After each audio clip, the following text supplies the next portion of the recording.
व्यक्तिले डायस्पोराको विकास हुँदैन। डायस्पोरा शब्द नै वास्तवमा भन्ने भने प्रयोग गर्ने कि नगर्ने भन्नेमा विवाद छ। तर म व्यक्तिगत रूपमा के भन्छु भने एउटा जिम्मेवार प्रोफेसरको हिसाबले अब तपाईहरुलाई यो डायस्पोरै शब्द चाहिएको छ भने प्रयोग गर्नुस्, केही छैन। आप्रवासी साहित्य भनेर प्रयोग गर्दाखेरि आपत्ति केही पनि थिएन, त्यो गर्न सकिन्थ्यो। तर डायस्पोरा चाहियो भने गर्नुस्, तर अर्थ्याउनुस्।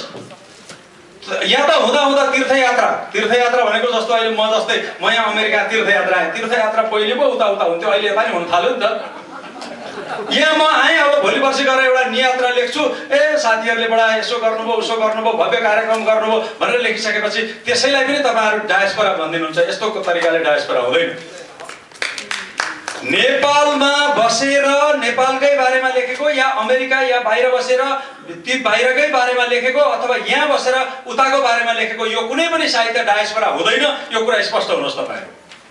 तपाईहरु नै हुन्छ भनेर डम्फु बजाइरहनुहुन्छ भने जिम्मेवार संस्थाहरूले त्यसलाई हुँदैन भन्दाखेरि तपाईहरुले नै हुन्छ भनिरहनुस्, भइहाल्छ। त्यसो हुनाले उसो भए के चाहिँ हुन्छ त? यहाँ के हुन्छ भने थुप्रै प्रस्ताव राखेको थिएँ मैले। त्यो प्रस्ताव किन प्रस्ताव भने यसमा छलफल गर्नु जरुरी छ। सबभन्दा मुख्य कुरो किनभने यो डायस्पोराले प्रारम्भिक अवस्थामा छ। यसलाई चाहिँ प्रथम प्रयोगता म अथवा मैले सबै थोक गरेँ, यो गरेँ त्यो गरेँ भन्नुभन्दा पनि जसुकैले गरोस् भोलि इतिहासले खेलाउँदै जान्छ।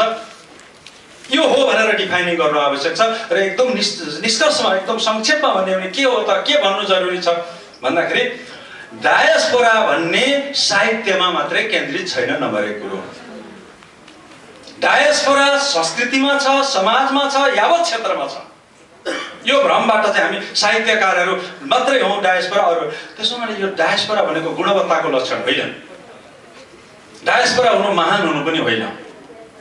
तपाईको साहित्य डायस्पोरा भए पनि नभए पनि त्यो साहित्यमा साहित्य छ भने त्यो त्यसै साहित्य हुन्छ, महत्त्वपूर्ण हुन्छ। त्यस हिसाबले हामी जाउँ। अब यहाँ थुप्रै कुराहरू छन्। यो शब्दका बारेमा मैले जति भने तपाईहरु धेरै बुझ्नुहुन्छ। बुझ्ने ठाउँमा धेरै व्याख्या गर्नु पर्दैन।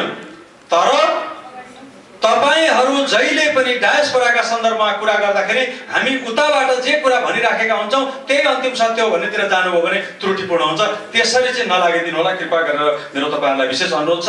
तपाईहरुलाई जब यस्तो एउटा नोस्टाल्जिया फिलिङ्स हुन्छ, तपाईहरुको तन यहाँ छ, मन उतातिर हुन्छ, तपाईहरु यहाँ बसिरहनु भएको छ, तपाईहरु एकातिर थ्याङ्क्सगिभिङ पार्टी पनि मनाइरहनु भएको छ र बिहान घण्टा पनि बजाइरहनु भएको छ।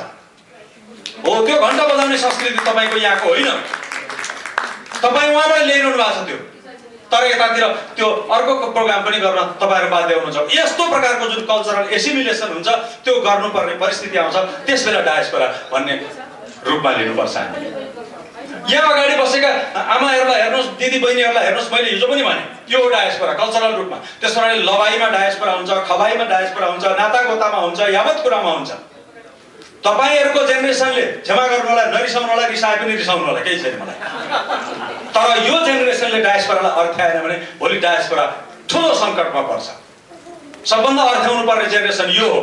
भोलि तपाईको सन्तानले डायस्पोरा के हो भनेर खोज्ने अवस्था छैन। कि ती अमेरिकन नागरिक हुन्छन्, कि बेलायती नागरिक हुन्छन्, कि कुनै देशका नागरिक हुन्छन्। त्यसैले आज हामीले महत्त्वपूर्ण रूपमा त्यो अभिव्यक्ति गरेर यसलाई अर्थ्याउनु जरुरी नै छ। अब यो नेपाली सन्दर्भमा आउँदाखेरि डायस्पोराको बारेमा तपाईहरुले पढ्नु पनि भएको पक्कै हुनुपर्छ। यो उत्तर अमेरिकाका नेपाली कवि र कविता भन्ने यहाँ केही साथीहरुले यो सम्पादन गर्नुभएको थियो। यी हुनुहुन्छ जम्मैजना ती सम्पादन गर्ने साथीहरु। त्यसमा मैले त्यो डायस्पोराको बारेमा एउटा लामो भूमिका लेखेको थिएँ। त्यसलाई चाहिँ मैले प्रस्तावका रूपमा प्रस्तुत गरेको थिएँ। त्यो यहाँले पक्कै पढ्नु भएको छ। त्यो पनि पढ्नु भएको छैन, उ पनि पढ्नु भएको छैन र म डायस्पोरा मात्रै हुँ भन्नुहुन्छ भने त त्यसको औषधि धरतीमा बनेकै छैन।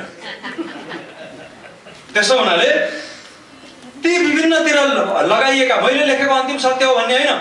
एकातिर आफूलाई उत्तर आधुनिक विद्वान हो भन्ने, अर्कातिर अन्तिम सत्य यही हो भन्ने दृष्टिकोण हाम्रो बडा गलत छ। उत्तर आधुनिकताले अन्तिम सत्य भन्ने कुरो केही पनि हुँदैन भन्छ।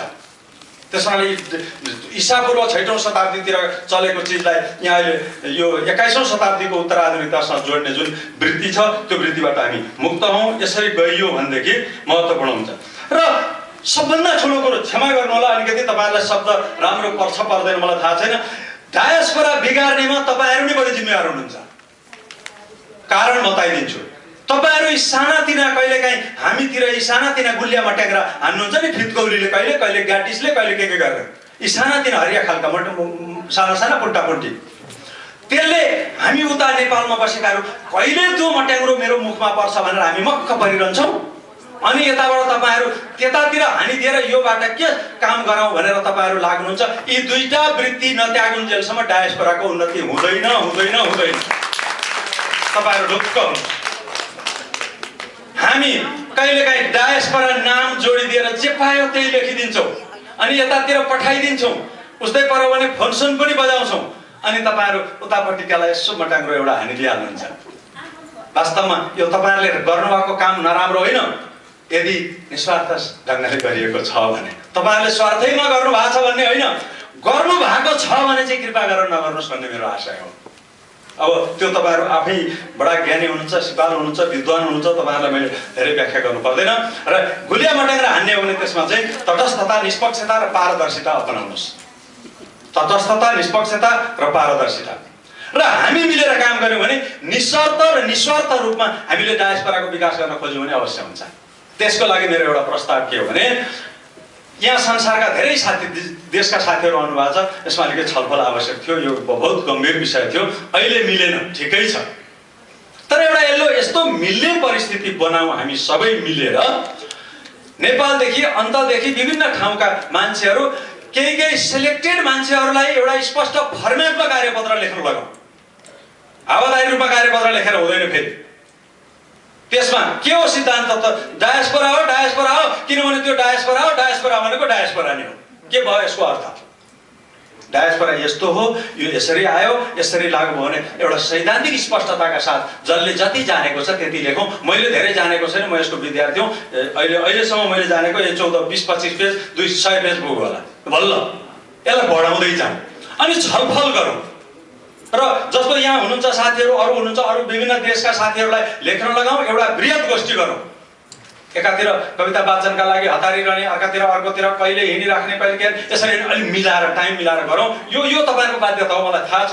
म त्यो तपाईँहरूले समय गर्नु कट गर्नु हो भनेर म रिसाएको पनि होइन। त्यो बाध्यता हो, त्यो परिस्थिति बुझ्छु म। तर डायस्पोराप्रति हाम्रो साँच्चीकै चिन्ता हो भने यी सबै थोकलाई छोडेर 6 महिना 1 वर्षको टाइम दिउँ। खास मान्छेहरू छानौँ, तिनीहरूलाई लेख्न लगाउँ र तत्त देशको साहित्यिक इतिहास पनि त्यो विभिन्न ठाउँमा बसेर के कति निर्माण गरिएको छ त्यसलाई खाका पनि तयार गरौँ। अनि त्यस पछाडि चाहिँ त्यो कृति डायस्पोरिक हो कि होइन भनेर मूल्याङ्कन गर्न थालौँ। अहिले त हाम्रा हातमा परेका जति डायस्पोरिक नपरेका जति होइनन्। अनि त यहाँ कसका कृति छिटो हातमा पर्छन् भने जो अलि पहुँचवाला छ, जो अलि यो यता हरिया पहिला इत्यादि धेरै कमाउनेवाला छ, उसैका कृति पहिले पर्छ। अरूका कृति ढिलो आइपुग्छन्। नेपालमा पनि उडेर आउँदा ढिलो आउँछन्। त्यसो हुनाले ती कृतिहरू हामी सबैका माझमा आइपुगेपछि अनि के हुन्छ भने अब यो डायस्पोरा हो कि होइन भन्ने निर्धारण गर्न सकिन्छ। अब कुरा के हो त उसो भए भने डायस्पोरालाई हामी सबैले आत्मपहिचानको साधन नबनाऊ, त्यो होइन। डायस्पोरा नै साहित्यको अन्तिम कसी होइन। त्यसबारेमा यहाँ थुप्रै प्रश्नहरू मैले पहिले उठाएको थिएँ, अहिले उत्तर पनि प्रस्तुत गरेको छु। यो डायस्पोराको जसरी यो एनआरएनको बारेमा धेरै परिभाषाहरू गरिएका छन् त्यस्तै गरेर हामी गर्न सक्छौँ। हाम्रो एउटा मेन्टालिटी के त्याग्नु पर्यो भने गोरो छालाकाले मात्रै परिभाषित गर्छ भने हामी पनि मिलेर परिभाषित गर्न सक्छौँ। र यो तीर्थयात्रा गरिएका भने जस्तो विदेशमा जाँदा केही समय लेखिएका लेखहरूलाई हामी डायस्पोरिक नबनाऊ। तपाईँहरूलाई म अन्तिम एउटा विनम्रतापूर्वक के आग्रह गर्छु भने त्यो चाहिँ आग्रह गर्छु, साह्रै विनम्रतापूर्वक गर्छु। त्यो पनि मान्नुहुन्न भने चाहिँ धरतीमा कुनै रोगको औषधि बनेको हुँदैन। त्यो औषधि नबन्दाखेरि के हुन्छ त्यसको परिणाम तपाईँहरू आफै बुझ्नुहुन्छ। त्यो आग्रह के हो भने हामी उतातिरका मान्छे तथा कथित समालोचक भनिएका हामी जस्ताले तपाईँहरूलाई फुर्क्याउन थाल्यौँ भने तपाईँहरू सतर्क हुनुहोस्, हामी अलिक कमजोर हुँदैछौँ है भनेर। यो एउटा वृत्तिबाट हामी मुक्त हौँ। मलाई चाहिँदैन, म आफै छोडिहाल्छु। म धैर्य गरौँ न। अब यसपछि अब म माग्छ नि हाम्रो सेसन कन्टिन्यू छ, धैर्य गर्नु होला र यो अवस्था अनुसार अगाडि पछाडि गर्नुपर्ने भयो। सीताजी नमस्कार है। यो दोस्रो दिनको जुन कन्भेन्सन छ, अब वास्तवमा हाम्रो विभिन्न स्टेटबाट आउनुभएको विभिन्न देशबाट आउनुभएको र नेपालबाट आउनुभएको धेरै साहित्यकार र स्थानीय पनि धेरै सङ्घ संस्थाहरूको उपस्थिति भएको छ। हामीलाई चाहिँ यो सबैको यो उपस्थिति एउटा ऊर्जा दिएको छ कि सबैलाई साहित्यमा धेरै नै अभिरुचि साहित्यमा गर्ने इच्छा छ।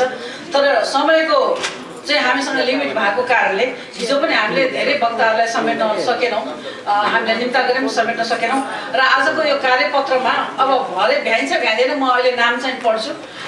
हुनुहुन्छ आजको यो कन्टिन्यू हुनेमा कुसुमाकर शर्मा, अमर नेउपाने नेपालबाट आउनुहुन्छ, प्रेम विनोदी, रमेश अधिकारी, प्रकाश माइला पौडेल, सुनिल सङ्गम, सुमन कुमारले भन्छनुभयो, डाक्टर शिव गौतम, दीपा राई पुन, हरि थापा, लक्ष्मीकान्त पौडेल, मणिराज सिंह, भारती गौतम, ममता कर्मचारी र दिनेश भण्डारी हुनुहुन्छ।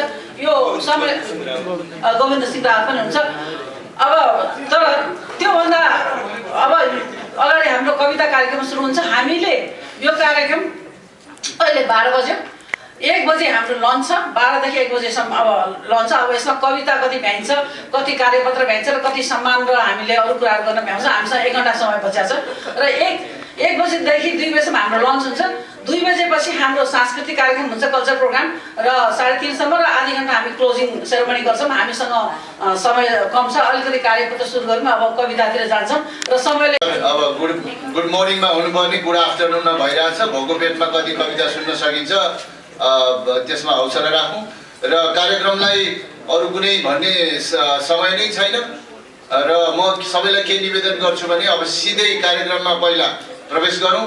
त्यसपछि अब कार्यक्रममा प्रवेश गर्नको लागि यो तेस्रो अन्तर्राष्ट्रिय हाम्रो साहित्य सम्मेलनको यो बृहत कविता गोष्ठी आधी घन्टाको छ, 50 जनाले बोल्नुहुन्छ। एउटा निवेदन के छ भने यत्रो अन्तर्राष्ट्रिय संस्था भएपछि म निवेदनका साथ हाम्रो बानी सुधार्न र कार्यक्रमलाई यसरी कहिल्यै पनि प्रस्तुत नगर्न म हिजोको र आजको जस्तो कहिल्यै पनि सहयोग लिनुहोस्। हामीले कता कार्यक्रम चलाएका छौँ, मैले आफूले च्यालेन्ज गर्न खोजेको होइन। होमनाथ सुवेदीजी संस्थापक हुनुहुन्छ, माइकमा चिप्किने बानी र कार्यक्रमलाई यस्तो हजपजले अन्तर्राष्ट्रिय कार्यक्रमलाई चलाउने बानी अबदेखि नगर्नु होला, कृपया त्यो मेरो अनुरोध छ। र कार्यक्रममा प्रवेश गर्छु म र कार्यक्रममा आसन ग्रहण गरिदिनु हुन गीता खत्री बसिसक्नु भएको छ, अध्यक्ष अनुशासक मोहनाथ प्रसिद्धि यहीँ हुनुहुन्छ, उहाँलाई पनि आसन ग्रहण। वरिष्ठ साहित्यकारहरू खगेन्द्र लुइटेलजी हुनुहुन्छ, होमनाथ सुवेदीजी र कोअर्डिनेटर सीता पाण्डेजीलाई पनि मिल्छ भने यतै आसनतिर के अरे यो स्टेजतिर आसन ग्रहण गरिदिनु हुन म अनुरोध गर्दछु। र कविजीहरूलाई निवेदन के छ भने आफूले जस्तै आफू जति आदरणीय छु यति राष्ट्र नेपालदेखि राष्ट्रिय अन्तर्राष्ट्रिय कवि साहित्यकार कलाकारहरू यहाँ हुनुहुन्छ, सबैले आदर गर्नु होला। यो बानी हामीले बसाल्न पनि पर्छ। आफ्नो कविता सुनेपछि अथवा आफूले कविता भनेपछि हल्ला नगर्नु होला, सुस आउनेछ तपाईँलाई, एउटा कुरो थियो। अर्को कुरा जानु छ भने सुटुक्क कविता भनेपछि बिदा मागेर जानु होला, कोही बेला अत्याचार जान्छ। होमनाथ सुवेदीजीले भन्नुभयो बोस्टनको कोही पनि हतारमा छैन, कोही पनि आज रातभरि यहीँ बस्छ बोस्टनको मान्छे। तपाईँले हामीले के सोचेका थियौँ भने कविता बिहान 9 बजेको प्रोग्राममा राख्नु भएको थियो, 12 बजेसम्म नि कविताको लागि दिनु भएन र अचानक प्रोग्रामहरू यहाँ नयाँ किसिमका प्रोग्राम निक्लेकोले मात्रै हामी उभिएर तपाईँहरूलाई सचेत गरेको, नचिप्किरहनुहोस् माइकमा। यस्तो विद्वान हाम्रो उहाँको कुरा कति लामो सुन्ने मन थियो मलाई त, म त छर्लङ्ग धेरै भएँ। त्यस कारण म त्यहाँभन्दा टाढा जाँदिनँ। साथीहरूलाई एकले अर्कालाई आदर गर्दै सबैको कविता सकेसम्म छिटो फास्ट ट्र्याकमा फास्ट फरवार्डमा कविता भनेर गजल भनेर जानु होला। अनि सक्नु भएको छ कि कविता छोटो मिठो सुनाऊ। हामीलाई 1 घन्टा समय छ, 60 जना जति कविता हामी वाचन गर्नेछौँ। बिचमा केही कार्यक्रमहरू पनि रहेको छ। सबैलाई स्वागत गर्दै म कविता वाचनको क्रम अगाडि बढाउँछु। त्यसका लागि म नाम पढेर सुनाउन चाहन्छु। सबैभन्दा पहिला लन्डनबाट आउनुभएका सुमन कुमार गुरुङज्यूलाई कविता वाचनको लागि हार्दिक अनुरोध गर्छु। त्यसपछि बोस्टनका शिव गौतम। सारा संसार शत्रु बन्यो यो घडी, इन्द्रेणीसँगै यो मन फेवाताल पुग्छ खोज्दै तिमी, हावासँगै यो मन शान्ति स्तूप पुग्छ खोज्दै तिमी। आज सेती भाष्य र धरतीमुनि आज सेती आत्या र धरतीमुनि भाष्य झै लाग्यो, बसन्तमा फुल्ने फुलहरू सारा नास्य झै लाग्यो।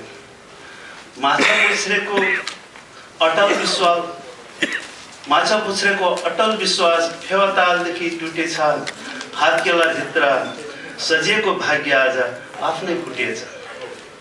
मनको कुरा के भनौँ यसै यसै रुन्छ, सम्झना बल्झिएर यो मन साह्रै दुख्छ। हुन सकिन तिम्रो अँध्यारो छ यो मन, हुन सकिन तिम्रो अँध्यारो छ यो मन, कसरी बिताउँ बिना तिमी यो जीवन। मेरो संसार बिरानो हुँदा आज म बिरही, मेरो संसार बिरानो हुँदा आज म बिरही, यो जुनीमा हुन सकिन अर्को जुनी सही। फेर हुँदैन जन्म जन्मान्तर तिमी नै हो मेरा, तन टाढ्यो आज मनभित्र तिमी छौ मेरा। धन्यवाद हजुर। फर्स्ट फाइभ पिङ्गल भन्ने एउटा ऋषि थिए, उनको छन्द शास्त्रमा एउटा केही छ। अनि यतापट्टि 12औं, यो चाहिँ धेरै पहिलेको कुरा हो। 12औं शताब्दीमा एउटा फिबोनाची भन्ने वैज्ञानिक भए, म्याथमेटिसियन भए। त्यसमा केही नम्बरहरूको कुरा आउँछ, सङ्ख्याहरूको कुरा आउँछ। त्यसको आधारमा मैले नयाँ कविताहरू लेख्न सुरु गरेको छु। हाम्रो यहाँ खगेन्द्रजीले गोरेले मात्रै डिफाइन गरेर हुँदैन, हामी पनि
दिउँ यी खुसीका न्याना थोपामा।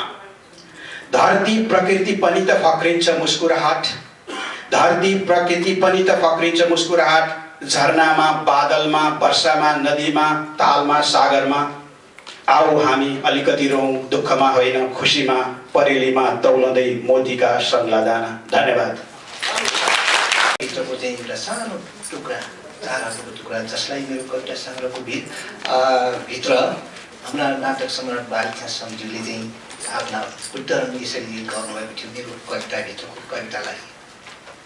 एउटी सुन्दर फुलबारी हाम्रो सुगन्ध हामी छर्छौँ, एउटी सुन्दर फुलबारी हाम्रो सुगन्ध हामी छर्छौँ। एउटी चिराग लिई हातमा तिमीहरू उज्यालो पार्छौँ, तिमीहरू उज्यालो पार्छौँ। यो कवितालाई हाम्रा नाटक सम्राट बालकृष्ण समज्यूले निकै मन पराएकै हुनाले उहाँले चाहिँ आफ्नो हस्ताक्षरले यसरी उल्लेख गर्नुभएको चाहिँ छ मेरो कविता सङ्ग्रहको भूमिकाबाट मैले उद्धरण गरे।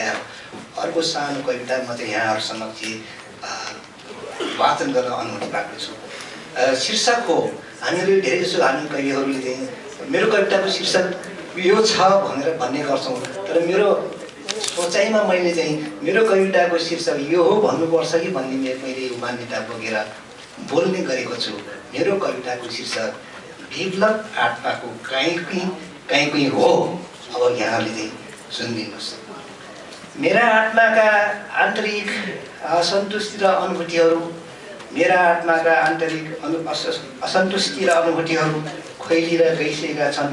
कराईमा उम्लिराखेको तातो पानी सिङ्गै बोको माथि खन्याइँदा खोइलिए चाहिँ, कराईमा उम्लिराखेको तातो पानी सिङ्गै बोको माथि खन्याइँदा खोइलिए चाहिँ। हरेक साँझ बिहान आलो खालका पापराहरू चोइटिएर जान खोज्छन्। उल्टो देखेर तर्सिने कुकुर र कुकुरहरू र माछाको कर्ला गए चाहिँ। अनि प्रत्येक मुटुको ढोकढोकीमा उर्लने छालहरू छुट्टिन्छन्, ठक्करिन्छन्, उड्डेलन भइरहन्छन्, मुटुलाई नै छिया पार्ने गरी। यी नसाहरू सब लुला र विचलन भइसकेका छन् कानमा लाग्ने गरी। खुम्चिन्छन् यी कसिला हात र पाखुराहरू, तातो फार्मको डल्लोमा चिसो पानी परि खुम्चे झैँ कठ्याङ्ग्रिन्छन् यी सब अवयवहरू हिउँको ठन्डीमा र मरुको उष्ण बालुवामा चाहिँ बानुवा सुके चाहिँ तिनले स्पर्श गर्दा लिएको कतिपय अनुभव चाहिँ र मेरी श्रीमतीले चागामा सुका मकै भुटे चाहिँ भुटिदिन्छन् मनको मकैलाई मकै चाहिँ गिर्ने गरी घरिघरिको डोहोऱ्याइमा आत्मा विचलित हुन्छ, आत्मा कुण्ठित हुन्छ र एउटा सुन्दर भयङ्कर विप्लव हुन्छ। मेरी श्रीमतीले झागामा सुका मकै भुटे चाहिँ भुटिदिन्छन्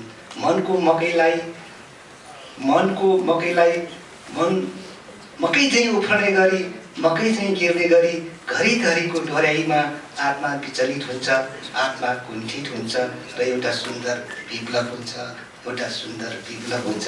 हस्त धन्यवाद। धन्यवाद दाइलाई। अर्को पनि अनुरोध छ, कृपया एउटा मात्रै कविता भनिदिनु होला र सम्बोधनको नाममा अरू कुनै पनि शब्द नभनिदिनु होला। केवल आफ्नो नाउँ र कविताको शीर्षक र कविता वाचन गरिदिनु होला र कविता भन्दाखेरि कविताको लाइनहरू पनि नदोहोऱ्याइदिनु होला सकेसम्म। हामीले सबैको कविता राम्रोसँग सुनिराखेका छौँ भन्ने अनुभव गरेका छौँ। छाप्नु सक्छु, आफै पनि छाप्नु सक्छु। कार्यपत्र भनेको यसरी आधा पढेर बिना छलफल कार्यपत्र हुँदैन। कार्यपत्र भन्नुको लागि त्यसमा छलफल हुनुपर्छ।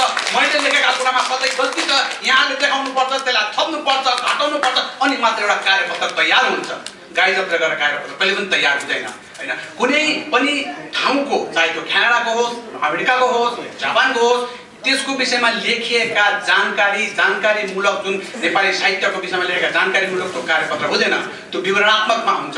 त्यो विवरणात्मक त्यहाँको कार्यविधि, साहित्यिक विधि, गतिविधिका बारेमा लेखेका हुन्छ। तर कार्यपत्र तयार गर्न धेरै माथा पछिसा गर्नुपर्छ, जुन चाहिँ हाम्रा श्रद्धेय प्राध्यापक डाक्टर खगेन्द्र सरले पनि भन्नुभयो। त्यसरी नै मैले पनि कार्यपत्र तयार गरेको थिएँ। म पढ्नु पाइनँ, यहाँलाई सुनाउनु पाइनँ, म सुनाउँदिनँ, पढ्दा पनि पढ्दैन, छाप्नु पनि दिन्न। अहिलेदेखि घोषणा गर्दैछु, किन मैले आमालाई अस्पतालमा राखेर यो कार्यक्रमको लागि आएको छ, मेरो साथीहरूलाई थाहा छ। नम्बर 2, डायस्पोराका विषयमा धेरै कुरा आयो। डायस्पोरा भनेको के हो? मलाई के लाग्छ नि, एउटा चलचित्र हेरेको थिएँ मैले, इन्डियन मिस्टर इन्डिया। त्यसमा एउटा पात्र छ, त्यसको नाम हुन्छ क्यालेन्डर। त्यो नाम क्यालेन्डर कसरी पो भन्दा खै आमाले अङ्ग्रेजीमा नाम राख्नु खोज्यो अनि केही थाहा पाएन, क्यालेन्डर अङ्ग्रेजी भनेर राखे जस्तै हो डायस्पोरा भनेको। र त्यो डायस्पोरा भनेको शब्द कस्तो हो भने, जसरी हामी पञ्चायत कालमा प्रत्येक नेपाली पञ्च र प्रत्येक पञ्च नेपाली भने जस्तै विदेशमा आउने र लेख्ने मान्छेहरू डायस्पोरा हुन्छ र हुँदैन। डायस्पोरिक भन्ने शब्द त अङ्ग्रेजीमै छैन। भने हामीलाई जब हामी डायस्पोरा भन्ने शब्दलाई हामीले भनिरहेको छौँ, हामीलाई कान्छा भन्दाखेरि, बहादुर भन्दाखेरि हामीलाई रिस उठ्छ। अहिले पनि यहुदीहरूलाई डायस्पोरा भन्दा रिस उठ्छ। त्यो कुरा हामीले बुझ्नुपर्छ। किन हामीसँग छ आप्रवासी भन्ने शब्द छ, प्रवासी भन्ने शब्द छ, हुँदाहुँदै किन हामी क्यालेन्डर भन्ने नाम थपे जस्तै गरेर डायस्पोरा थप्छौँ? यस विषयमा हाम्रो प्राध्यापक डाक्टर खगेन्द्र सरले भन्नुभयो, यस विषयमा धेरै छलफल हुनु जरुरी छ। कागले कान लग्यो भनेर कानै नछामेर कागको पछाडि चाहिँ कहिले पनि दौडिनु हुँदैन। अब म त्यस विषयमा के भन्दिनँ, म कविता सुनाउँछु। मेरो कविता सुनाउँदा सानो टुक्रा पहिला सुनाउँछु। महिलालाई कसैले पनि नभन्नु अबला। महिलालाई सरी है, म कहाँबाट कहाँ गएछु। नारीलाई कसले भन्छ नारीलाई अबला? कसले भन्छ नारीलाई अबला? म भन्छु जोले भन्छ नारीलाई अबला, त्यो त हो पगला। म भन्छु जोले भन्छ नारीलाई अबला, त्यो त हो पगला। अरे बाबा, बिहा गरेको भोलिपल्टदेखि जसले श्रीमानको बजाउनु थाल्छ तबला, त्यस्तो नारी कसरी हुन्छ अबला? सानो टुक्रापछि एउटा कविता। मेरो कविताको शीर्षक छ भनेर म हुने भन्छु, पद संस्कार। पदका लागि जन्मेका हामी पदकै लागि मरिमेट्ने गर्छौँ। पदका लागि जन्मेका हामी पदकै लागि मरिमेट्ने गर्छौँ। इतिहास आफै बोल्छ हामीले भाइ भारदालाई पनि पदकै लागि मार्यौँ। इतिहास आफै बोल्छ हामीले भाइ भारदालाई पनि पदकै लागि मार्यौँ। पदले हामीलाई लोभ्याउँछ, पदले हामीलाई झस्क्याउँछ, पदले हामीलाई बोलाउँछ। पदको संस्कार हुर्केका हामी पदले हामीलाई जिस्काइरहन्छ। पदको संसारमा हुर्केका हामी चिन्का झै पदमा छिर्ने गर्छौँ, सुर्सा भएर निस्किने गर्छौँ। पदमा बाँचुन्जेल सबलाई हाई हाई, पद छोडेपछि सबलाई बाई बाई। यो त संस्कार हो भाइ। एउटा पदमा बसेपछि अर्को पदको आश गर्ने यो संस्कार हो भाइ। पदकै लागि जुटाउनु, फुटाउनु, लुटाउनु जन्मेका हामी फुटाएर राज गरिरहेका छौँ। यो त संस्कार हो भाइ। देशदेखि विदेशसम्म पदकै संस्कार लिएर हामी हुर्केका छौँ। यो त संस्कार हो भाइ। आज मैले नयाँ पद पाएँ, चित्त नबुझे भोलि तोड्छु। सधैँ त संस्थामा आज मैले नयाँ पद पाएँ, चित्त नबुझे म भोलि तोड्छु। सधैँ त संस्था तोडिन्छ, पदको लागि फोडिन्छ, पदको लागि फेरिन्छ। पत्याउनु हुँदैन भने आजको समाचार हेर्नुहोस्, आज पनि कतै न कतै कुनै नयाँ संस्था खोलेको हुनुपर्छ। पदको लागि हामी सबै सत्कार गर्छौँ, पदमा बसेपछि सबैलाई वाइ हाई हाई गर्छौँ, पद छोडेपछि हामी बाई बाई गर्छौँ, पद पाएपछि हामी यसै पद पाएपछि हामी यतिकै मातिन्छौँ। हामीलाई पद दिएन भने हामी त्यसैलाई बहिष्कार गर्छौँ। यो पदको संस्कारमा हामी जन्मेका छौँ। पद पाएर बस्छौँ, पद लिएर बस्छौँ, नभए अर्को संस्था खोलेर पनि त्यो पदमा बसिसक्छौँ। धन्यवाद।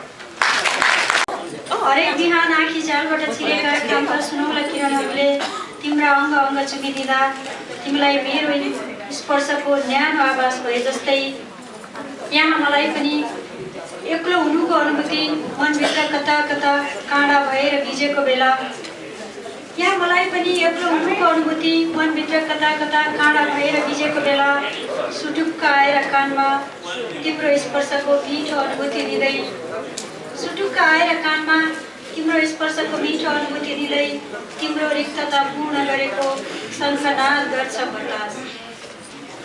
ओ प्रिय, यतिखेर म एक्लो छु र पनि तिमी मेरो साथ भएको र मसँगै हिँडेको, तिमी मेरो साथ भएको र मसँगै हिँडेको दाबी गर्दैछ आकाश। फुलहरूको वस्त्र पेर्न आतुर यी चेरीका रुखहरूका खुरीखण्ड हाँगाहरूले तमासे बनेर गिजाइझै गर्छन्। कल्पना नहो, अनुभूति नहो, नितान्त तिम्रो र मेरो। र पनि फेरि मैले साक्षी मानेको छु, घाम, जुन र आकाश, फुल, पात र बतास। हो मेरो प्रिय मान्छे, तिमी मेरो साथ छौ र यतिखेर मसँग, तिमी मेरो साथ छौ र यतिखेर मसँग तिमी साथ भएको साक्षी बनेको छ आकाश। पाइलाहरू लर्खराउँदा तिम्रै हात समातेर उठेको, पाइलाहरू लर्खराउँदा तिम्रै हात समातेर उठेको आवाज दिँदैछ बतास। भौगोलिक दूरीले हुत्याएर पातालको मैदानमा म बेवारिस लडेको बेला। जिन्दगी आफ्नै नाटक सम्झी हाँस्दैछु आज म। जीवन कथा बुझेर आज जे जस्तो सोचे नि अमिट होला भनेर पीडा साँच्दैछु आज म। दुःखको भार थाप्लोमा राख्दै बाँच्दैछु आज म। जिन्दगी आफ्नै नाटक सम्झी हाँस्दैछु आज म। सत्यताभित्र बाँच्नु न हेर जीवनको सार हो, मायाको डोरी नटुट्ने गरी गाँच्दैछु आज म।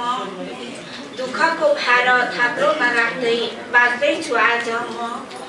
जिन्दगी आफ्नै नाटक सम्झी हाँस्दैछु आज म। जिन्दगी एक नाटक, जिन्दगी एक अनेक कथा यस्तै छ बेथानी। पीडाकै गीत रचेर पनि बाँच्दैछु आज म। दुःखको भार थाप्लोमा राख्दै बाँच्दैछु आज म। जिन्दगी आफ्नै नाटक सम्झी हाँस्दैछु आज म। संसार भन्नु यस्तै हो रे नाटक जस्तै नै, दुःखको काँडा सखाप गर्दै मास्दैछु आज म। दुःखको भार थाप्लोमा राख्दै बाँच्दैछु आज म। जिन्दगी आफ्नै नाटक सम्झी हाँस्दैछु आज म। धन्यवाद। गजलबाट तरिका त गोवर्धनजी आउनुभएको छ। मदन पुरस्कार विजेता सेतो धरतीका स्रष्टा उहाँले कविता वाचनको लागि हार्दिक गर्छु। त्यसपछि नवलपरासीका कवि गोविन्दराज विनोदीलाई पनि अगाडि आउनको लागि हार्दिक अनुरोध गर्दछु। धन्यवाद प्रिय साथी गोवर्धनजी। यो सपनाको देशमा, यो कल्पनाको देशमा हामी उभिरहेका छौँ। एउटा 12-13 वर्षको किशोर जो स्कुल जाँदा खाली खुट्टा जान्छ, उसका खुट्टाहरू पटपट फुटेका छन् र उसले लुगा पनि राम्रोसँग लगाउन जानेको छैन र कैयौँ दिनदेखि उसले नुहाएको पनि छैन। उसको स्कुलमा बेन्च पनि छैन, भुइँमा बस्छ र उसले राम्रोसँग नेपाली बोल्न पनि जान्दैन। उसले भन्छ, मिस नेपालीमा पढाउनुहुन्छ, म अवधिमा बुझ्छु। त्यो बालक, त्यो किशोरको अभिव्यक्ति म अलिकति प्रस्तुत गर्छु। यो मेरो पानीको घाम पहिलो आख्यानबाट साभार गरेको हुँ। मलाई कविता जस्तै लागेर यो प्रस्तुत गर्न चाहेको। उसले अमेरिकालाई कसरी सपना देख्छ, हामीले अमेरिकाको सपना देखेर यो सपनाको सहरमा देशमा आयौँ र उसले कसरी देखिरहेको छ एउटा खाली खुट्टा स्कुल जाने किशोरले। उसले त्यो लेखेको छ र मैले त्यसलाई पानीको घाममा राखेको छु स्वीकार अस्वीकार कथामा। सरले मलाई सम्बोधन गरेको, सर किताबमा अमेरिका जाने नक्सा हुन्छ अरे हो, सर किताबमा अमेरिका जाने नक्सा हुन्छ अरे हो, मलाई त्यो किताब हेर्न मन छ र त्यो नक्सा हेर्दै हेर्दै अमेरिका जान मन छ। सर किताबमा जहाज बनाउनु, सर अमेरिका जहाजमा जानुपर्छ अरे हो, मलाई कागजको जहाज बनाउन आउँछ। उसले लेखेको थियो, मैले साबर गरेँ। अब एउटा त्यही लेभलको एउटा किशोरीको एउटा अभिव्यक्ति सुनाएर बिदा हुन्छ। त्यो लेख्ने क्रममा मैले त्यो बालकहरूसँग अथवा किशोर किशोरीहरूसँग उनीहरूको जीवनको मनोविज्ञानको अध्ययन गरेको थिएँ। त्यसकै आधारमा भनेको एउटा 13-14 वर्षकी किशोरी लेखेकी छ, मलाई कसैले घर सोधेको मन पर्दैन, आमाको घरलाई घर भनौँ भने अहिलेको बाले हेला गर्छ, बाको घरलाई घर भनौँ भने कान्छी आमाले हेला गर्छ, मामाको घरलाई घर भनौँ भने मामाहरूले आमालाई गाली दिन्छ, आमाले भनेको भोलि पर्सि ठुलो भएपछि लोग्नेको घर नै मेरो घर हुन्छ अरे, तर लोग्नेको घर मेरो घर हुन्छ कि हुन्न थाहा छैन, त्यसैले मलाई कसैले घर सोधेको मन पर्दैन। नेपालका दुर्गम जहाँ खाली खुट्टा स्कुल जाने किशोर किशोरीहरूको भाव यस्तो छ र सपनाको देश, यो कल्पनाको देशमा मैले आज सुनाउनु पाएँ। यो मेरो अभिव्यक्ति होइन, त्यो दुर्गम नेपाली गाउँका किशोर किशोरीहरूको अभिव्यक्ति हो। धन्यवाद अमर न्यौपानेज्यू, मेरा मित्र। अब गोविन्दराज विनोदी नवलपरासीका कवि। न शक्तिको घमण्ड होस्, न अस्त्र शस्त्र होड होस्, न मानवीय मार्गमा अवाञ्छनीय मोड होस्, न बाँच्नुमा विढङ्ग होस्, न स्वार्थको तरङ्ग होस्, न जितको उमङ्ग होस्, न हारको प्रसङ्ग होस्, न युद्धको प्रभाव होस्, न भोकको तनाव होस्, निदान गर्न रोगको न अर्थको अभाव होस्, न होस् कदापि शत्रुता कहीँ कतै कसैप्रति, मनुष्यभित्र सिद्ध होस् विचारको सुसङ्गति, समष्टि निम्ति एक होस् र एकमा समष्टि होस्, पवित्र पार्न सृष्टि यो विवेकपूर्ण दृष्टि होस्, भनेर जुन घाम झैँ समानता स्वतन्त्रता प्रकाशमान यो जगत बनाई नै रहन् सदा, नहोस् कुनै तवामको विभेदजन्य भावना, स्वदेश वा विदेशको नहोस् कुनै प्रकल्पना, वसुन्धरा हराभरा वनस्सुरम्य वाटिका, मनुष्य राज्य एक होस्, नहोस् विभाज्य मृत्तिका, अनेक वर्ण धर्म वा अनेक जाति संस्कृति, फुलुन् सुवासयुक्त भई जगाउँदै क्षमा धृति, र एक विश्व बन्धुको विशाल छाहरी मणि, पवित्र मानवत्वले उठोस् मनुष्यको जुनी। पकेट खर्च प्रेमिकाको रहर जोगीको भेष। पकेट खर्च प्रेमिकाको रहर जोगीको भेष। दोस्रो, दिल्लीमा वर्षा वाशिंगटनको छाता दरबार पर्छ। दिल्लीमा वर्षा वाशिंगटनको छाता दरबार पर्छ। अन्तिम छ, परदेशी लोग्ने सती सावित्री पत्नी रिठेको दशैं। परदेशी लोग्ने सती सावित्री पत्नी रिठेको दशैं। घर थियो, बेदाग निलो पछ्यौरामा लुटेको महिष छचल्काएर मुस्काएको घाम मध्याह्नको आँगभरि पोखिएको थियो। हिमाल ताकेका हरिया सल्लाका सुइरा आफैले कथेका आफ्नै जीवन सुसाइरहेका थिए आधा शताब्दी अगाडि जस्तै। बाबु तिमी उभिएको ठाउँमा मेरो घर थियो। बाबु तिमी उभिएको ठाउँमा मेरो घर थियो, रहरको त्यही रहर लाग्दो झाङको माझबाट हाम्रो भान्साघर सुरु हुन्थ्यो। यो साँच्चै भएको कुरा हो, 1 महिना अगाडि। रहरको त्यही रहर लाग्दो झाङको माझबाट हाम्रो भान्साघर सुरु हुन्थ्यो। म कथा सुनाउँछु मेरो छोरालाई, किताबबाट होइन घटनास्थलबाटै। वरिपरि नुन तेल र मसला, गाग्री थाल बटुका र अङ्कुरा, मेरी आमाका साथी अनि सहयोगीहरू सबै नै सधैँ नै त्यहीँ भेटिन्थे। वरिपरि नुन तेल र मसला, गाग्री थाल बटुका र अङ्कुरा, मेरी आमाका साथी अनि सहयोगीहरू सबै नै सधैँ नै त्यहीँ भेटिन्थे। त्यहीँ मेटिन्थे सधैँ हाम्रा पेटका अनि मनका भोकहरू। बोडीको लहराको अँगालोमा कसिएको हरियो लेउको खास्टो ओढेको त्यो सिमेन्टको सानो जस्तो छ नि। बोडीको लहराको अँगालोमा कसिएको हरिया लेउको खास्टो ओढेको त्यो सिमेन्टको छानो जस्तो छ नि। बुबा आमा र हामी छोरा अनि छोरीहरू झिसमिसेदेखि नै पालै पालो, कहिले त तछाड मछाडमा पनि मुडेको मूलबाट ट्याङ्कीमा चुलिएर पोखिने धाराको उपस्थितिमा मनहरू र त्यहाँ बस्ने मायाहरू नवीकरण गर्थ्यौँ। बितेको हिजो अगाडिको भरे, आज अगाडिको भरे, आउने भोलि एकै ठाउँमा भेटिने अनि साटिने हुन्थ्यो। छोरो पानी झर्न लागेको आकाश जस्तो हुन्छ, छोरो पानी झर्न लागेको आकाश जस्तो हुन्छ, नबुझिने भाषाको पत्रिका जस्तै मेरो अनुहार पढ्ने बल गर्छ। ग्रहणले निल्नै आँटेको चन्द्रमा झैँ तितेपाती र सालिमोभित्र सेतो रङ खुस्रिएको आधा तुलसी मठ मेरो नजरमा अडिन्छ। तितेपाती र सालिमोभित्र सेतो रङ खुस्रिएको आधा तुलसी मठ मेरो नजरमा अडिन्छ। रुन्चे हाँसोले मेरो ओठ उखारिन खोज्छन्, रुन्चे हाँसोले मेरा ओठ उखारिन खोज्छन्। छोराको आँखामा प्रश्नका खात चुलिन्छन्। आई अन्डरस्ट्यान्ड मम, छोराले आफै जवाफ दिन्छ। आई अन्डरस्ट्यान्ड मम, छोराले आफै जवाफ दिन्छ। मेरो मन विगतको यात्रामा बेपरवाह बेपत्ता भइसक्छ। 2.5 दशकसम्मको मेरो जीवन त्यही आँगनको खण्डहरमा मेरै अगाडि ठिङ्ग उभिएको छ।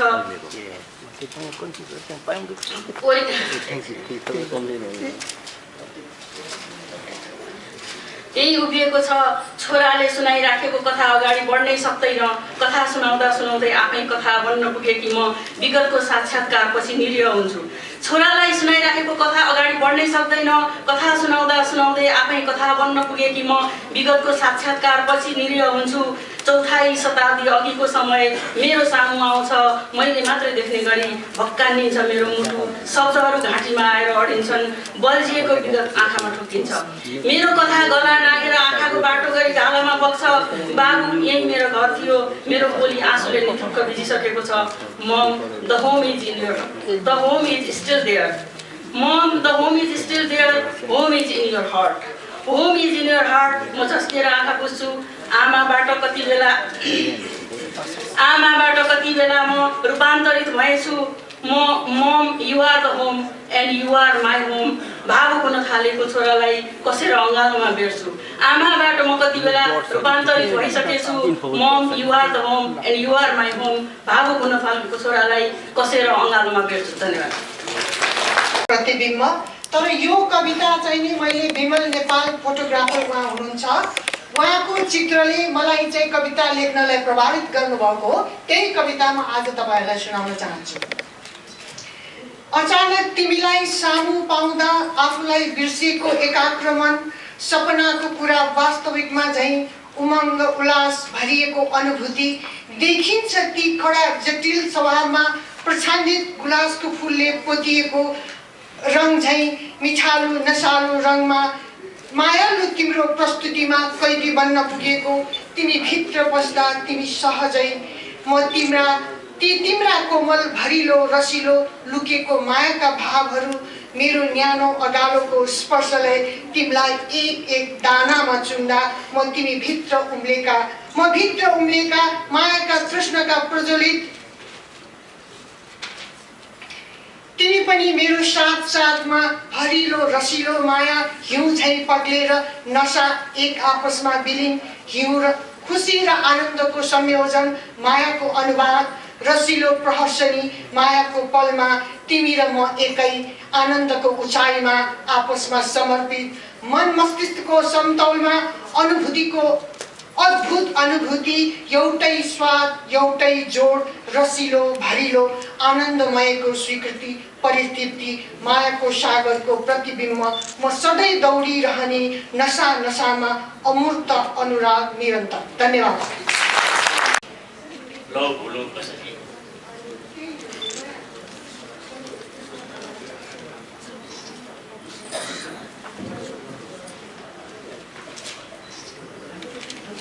हामी दुईमा माया बस्यो लौ भुलौँ कसरी। हामी बिचमा प्रेम बस्यो लौ भुलौँ कसरी। तिम्रो र मेरो माया र प्रतिको हल्ला निकै चल्यो।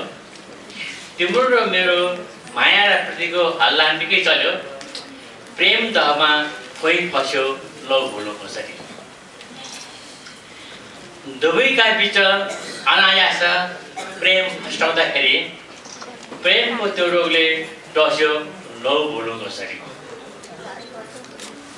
निकै नै पछि निष्ठुरीको माया कति नपाउँदा, निकै नै पछि निष्ठुरीको माया कति नपाउँदा छातीभरि ढुङ्गा खस्यो लौ भुलौँ कसरी। माया गरेर आफूलाई पनि कहिले नसोच्दा, माया गरेर आफूलाई पनि कहिले नसोच्दा अँगालोमै छुरी धस्यो लौ भुलौँ कसरी। अँगालोमै छुरी धस्यो लौ भुलौँ कसरी। धन्यवाद। भित्र म छु तिमी छौ, हामी बनेर बसेका छौँ सौम्य प्रकृतिमा, अनभिज्ञतामा अल्मलिएछु तिमी म तिमी भित्र। रमाइरहेछु म तिमी भित्र, सागरको गहिराईमा सिपीभित्र लुकेको मोती जस्तै सजिएर बसेका छौ मेरो धड्कनको कुनामा। चेतन र अचेतनको स्मृति शक्तिभित्र, चेतन र अचेतनको स्मृति शक्तिभित्र द्रष्टा बनी बसिरहेछौ अनभिज्ञ रूपमा तिमी मेरो न्यानो अनुभूति बनेर। एकान्तमा झसक्क छुन्छ तिम्रो प्रतिरक्षामा मेरो न्यानो अनुभूति बनेर। तिम्रो प्रत्येक पल्टको आवाजमा म खुसी हुन्छु, जीवन रङ्गिन्छ मेरो। अतिरञ्जित हुन्छ रोम रोम तिम्रो स्वागतमा झुरमुराउँछ। भाव विभोर नेत्रहरू आतिथ्य सत्कारमा सरबली दिन्छ, आतिथ्य सत्कारमा सरबली दिन्छ। गौरवान्वित हुन्छु म तिम्रो स्पर्शमा अनुभवी बनेर। तिमीलाई नै सम्झेर एकीकृत हुन खोज्छु, तिमीलाई पाउने आशमा इच्छाहरूको भेलमा मनको गतिसँगै बग्छु। संसारको रमझममा म डुब्छु, तिमीलाई भुल्दै म टाढा पुगेको हुन्छु। बाटो बिराउँछु गन्तव्य हराएको बटुवा बन्छु। दिनचर्याभित्र आफै भुल्छु, सँगै भएर पनि टाढा हुन्छु। तिम्रो आवाजमा म आफ्नो प्रतिबिम्ब विस्मृतिमा डुब्छु। एकान्तमा भुल्छु अस्तित्वविहीन बनेर समर्पित भावमा। कुण्ठित सोचाइहरू विलीन हुन्छ तिम्रो उज्यालोपनमा मेरो।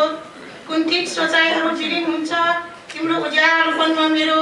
प्रबल इच्छाहरूको वितृष्णा सेलाएर बिलाइदिन्छ मानव तृप्तिको रसपानमा। सन्तोषका आवाजहरू आनन्दित भावमा रमाइदिन्छ सबै अङ्ग प्रत्यङ्गहरू। केवल तिम्रो अनुभूतिमा मैले आफ्नो उज्यालो भेट्छु। मेरो अहम विलीन हुन्छ असीम शान्तिका लहरहरूमा तृप्तिको आभास भेट्छु। धन्यवाद। पैदा गरी सकल जन्मभरि समाली, पैदा गरी सकल जन्मभरि समाली। केही दुःख पर्न नदिकन बालिताली, केही दुःख पर्न नदिकन बालिताली।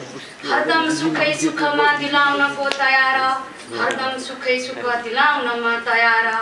लुवाई खुवाई पन्न जान हतार, लुवाई खुवाई पन्न जान हतार। माता पिता पनि छुटे जब जन्मदाता, माता पिता पनि छुटे जब जन्मदाता। गर्ला उपाय सुखको अबको विधाता, गर्ला उपाय अबको सुखको विधाता। हे बन्धु हो विनती गर्छु म बार बार, हे बन्धु हो विनती गर्छु म बार बार। माता पिताको गर है सयार, माता पिताको गर है सयार। जिउँदो छँदा उतिसके गरिँदैन याद, जिउँदो छँदा उतिसके गरिँदैन याद। होला पछि पछि पछुतो छुटे विश्वास, होला पछि पछि पछुतो छुटे विश्वास। धन्यवाद। सानो टुक्रा छ, एक एउटा सानो टुक्रा मात्रै गर्छु। यो कविताको टुक्रा चाहिँ नि गोविन्द सिंह रावलले नेपाल जाँदाखेरि चाहिँ एउटा टी सर्टमा नेपाल बन्द गर्नेको स्वास्नी पहिले जाओस् भनेर लेखेको, त्यसमा टुक्रा थप्यो। अनि रमेश खकुरेलले चाहिँ नि वकिल खोज्न तपाईँ कहाँ जाओस् भनेको हुनाले त्यसलाई मिलाएर एउटा टुक्रा बनाएको छु। नेपाल बन्द गर्नेको स्वास्नी पहिले जाओस्, मेरो टुक्रा। गोविन्दजी नेपाल बन्द गरेर नेता घरमै बस्छ, बित्नो नबिग्रिँदो स्वास्नीलाई घस्छ। गोविन्दजी नेपाल बन्द गरेर नेता घरमै बस्छ, बित्तो नबिग्रिँदो स्वास्नीलाई घस्छ। काम गर्नु पर्दैन, यिनलाई लुटेर खान्छन्, अरूका स्वास्नी पनि यिनैसँग पहिला जान्छन्। रमेश खकुरेलले भन्यो वकिल खोज्न विनोद रोकागामा जाओस्, मैले भने मुद्दा लाग्यो वकिल खोज्न म कहाँ नआओस्, न्यायाधीश किन्ने पैसा माग्न विदेशतिर नजाओस्, पहिला आउने स्वास्नीमा आमाको होस् मन। कम्तीमा भन्थिन् कि हजुर नखाउँ लुटेको छन्, कम्तीमा भन्थिन् कि हजुर नखाउँ लुटेको छन्। अब एउटा सानो टुक्रा तपाईँले छोड्छु। संस्थाको इज्जतका लागि एउटा कार्यक्रम थप्नु परेको छ। पत्र पत्रिकामा नलेख्दा आफ्ना कुरा आफ्नै बक्नु परेको छ। इमेलमा निम्तो पठाएको छु, कृपया समयमै आउनुहोला, चन्दा माग्न सकिनेछ, पैसा पनि अलिकति लिएर आउनुहोला।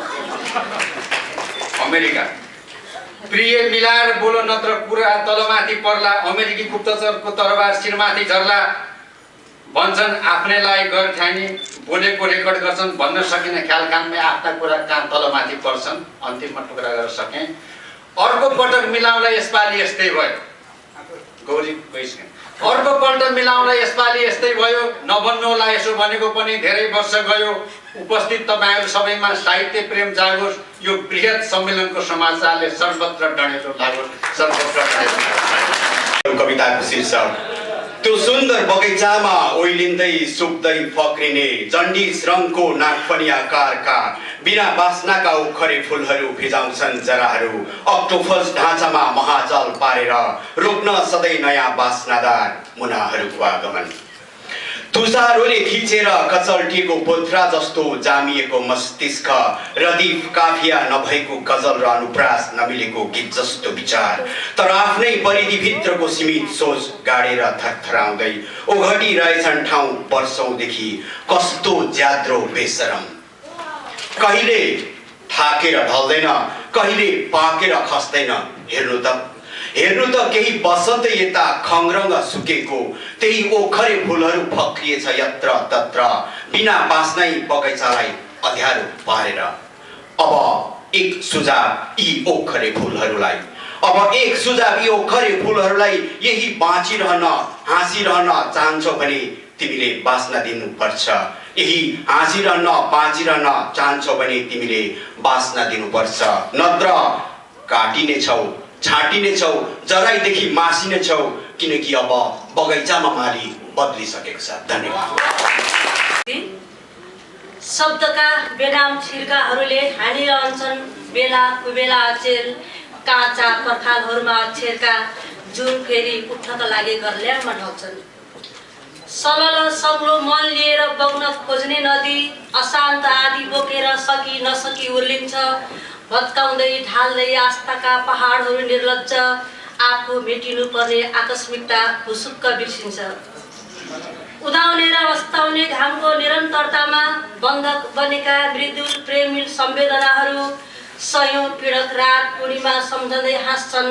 भ्रमित भोगाइमा भ्रमका अक्षरहरू अविश्वास सिबिरेर मनका अन्तरकुन्तरमा सम्बन्ध विच्छेद रोज्छ। कलमसँग प्रेम आँगनमा हुनसम्मको आक्रोश पोख्छ अक्षरको सगरमाथा। शब्द तुहिनुको प्रायोगिक पीडा भोग्छ पल पलमा। चिल्ल्याएर आस्थाको पिरामिड आफैभित्र मस्तिष्क कृष्णवीरको पहिरो भोग्छ। साँचे र अनगिन्ती सपनाका पत्रे चट्टानहरू अक्षरभित्र मात्र धमिलो कोसी बग्छ। उज्यालो पचाउने नसक्ने काय दृष्टि छामछुम संस्कारको अघोषित नाइके बन्छ। थिचेर घाँटी सत्यको अवैध सहरको मुटुमा रगतान्वित संवेदनाहरू अक्षरको अवसानमा। त्रसित कम्पित भयभीत अक्षरका बस्तीहरू पराजित छन्। अक्षरकै घिनलाग्दो युद्धमा सीमा कोरेर भागभण्डा गर्दैछ यति बेला सीमा कोरेर भागभण्डा गर्दैछन् यति बेला विवेक हराएका एक हुन् अक्षरका मुडुलाहरू। धन्यवाद। मेरो कविताको शीर्षक छ समयको हुरी र हरियो सिग्नल। पराधीन विचार र अभावको सहरमा थपाचेर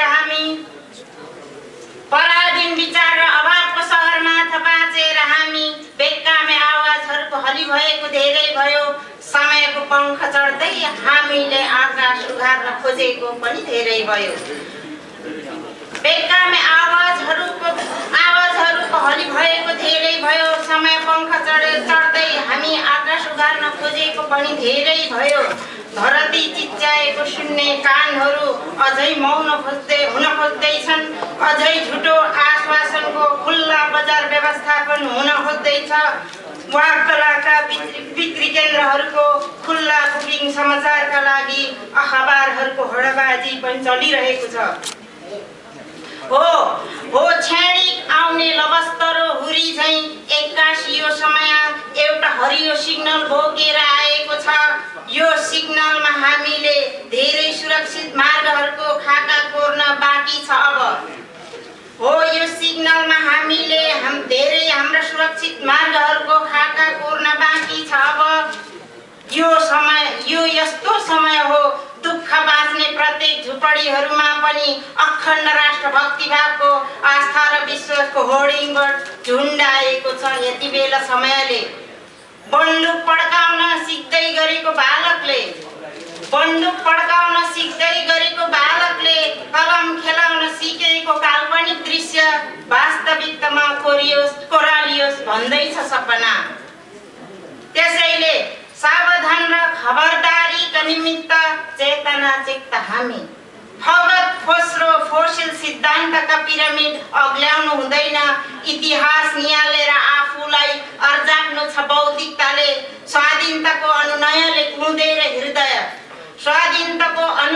कुँदेर हृदय अभावको बस्तीहरूमा घरका भित्ताहरूसँग चर्कने मनहरूलाई सजीव भएर बाँच्नुको सार्थकताले जोड्नु छ यहाँ। तर याद रहोस् पोहोर परारको जस्तो यसपालि चाहिँ हाम्रा आस्थाका कुनीहरूमा आगो नजोसिउन्। यसपालिदेखि सपनाका भिरहरूमा हाम्रा विपनाहरू कृष्ण भिर नखसुन्। धराप माथिको जीवनलाई जबरजस्ती मृत्युले नपुरोस्। खराब इतिहास रच्नेको पात्रहरू नजन्मियोस् अब यो माटोमा। युद्ध जित्ने निहुमा इतिहास हार्नु हुँदैन।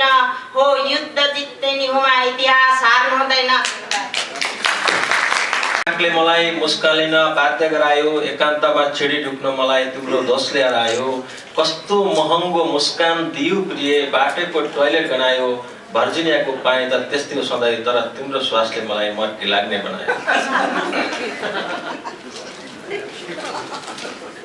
कविताको शीर्षक छ खरेका छालहरूमा। नजन्मदै नाम सुनिएका तिनै दल समूह र नेतारूपी खरेहरू फेरि वर्षिए खरे भेल भएर मेरो बस्ती र पाखाहरूमा। आरोप थियो खरेहरू अशुद्ध र फोहोरी भएका छन् किनकि खरेका छालहरूमा न विचार छ न विकास न नियम छ न निकास।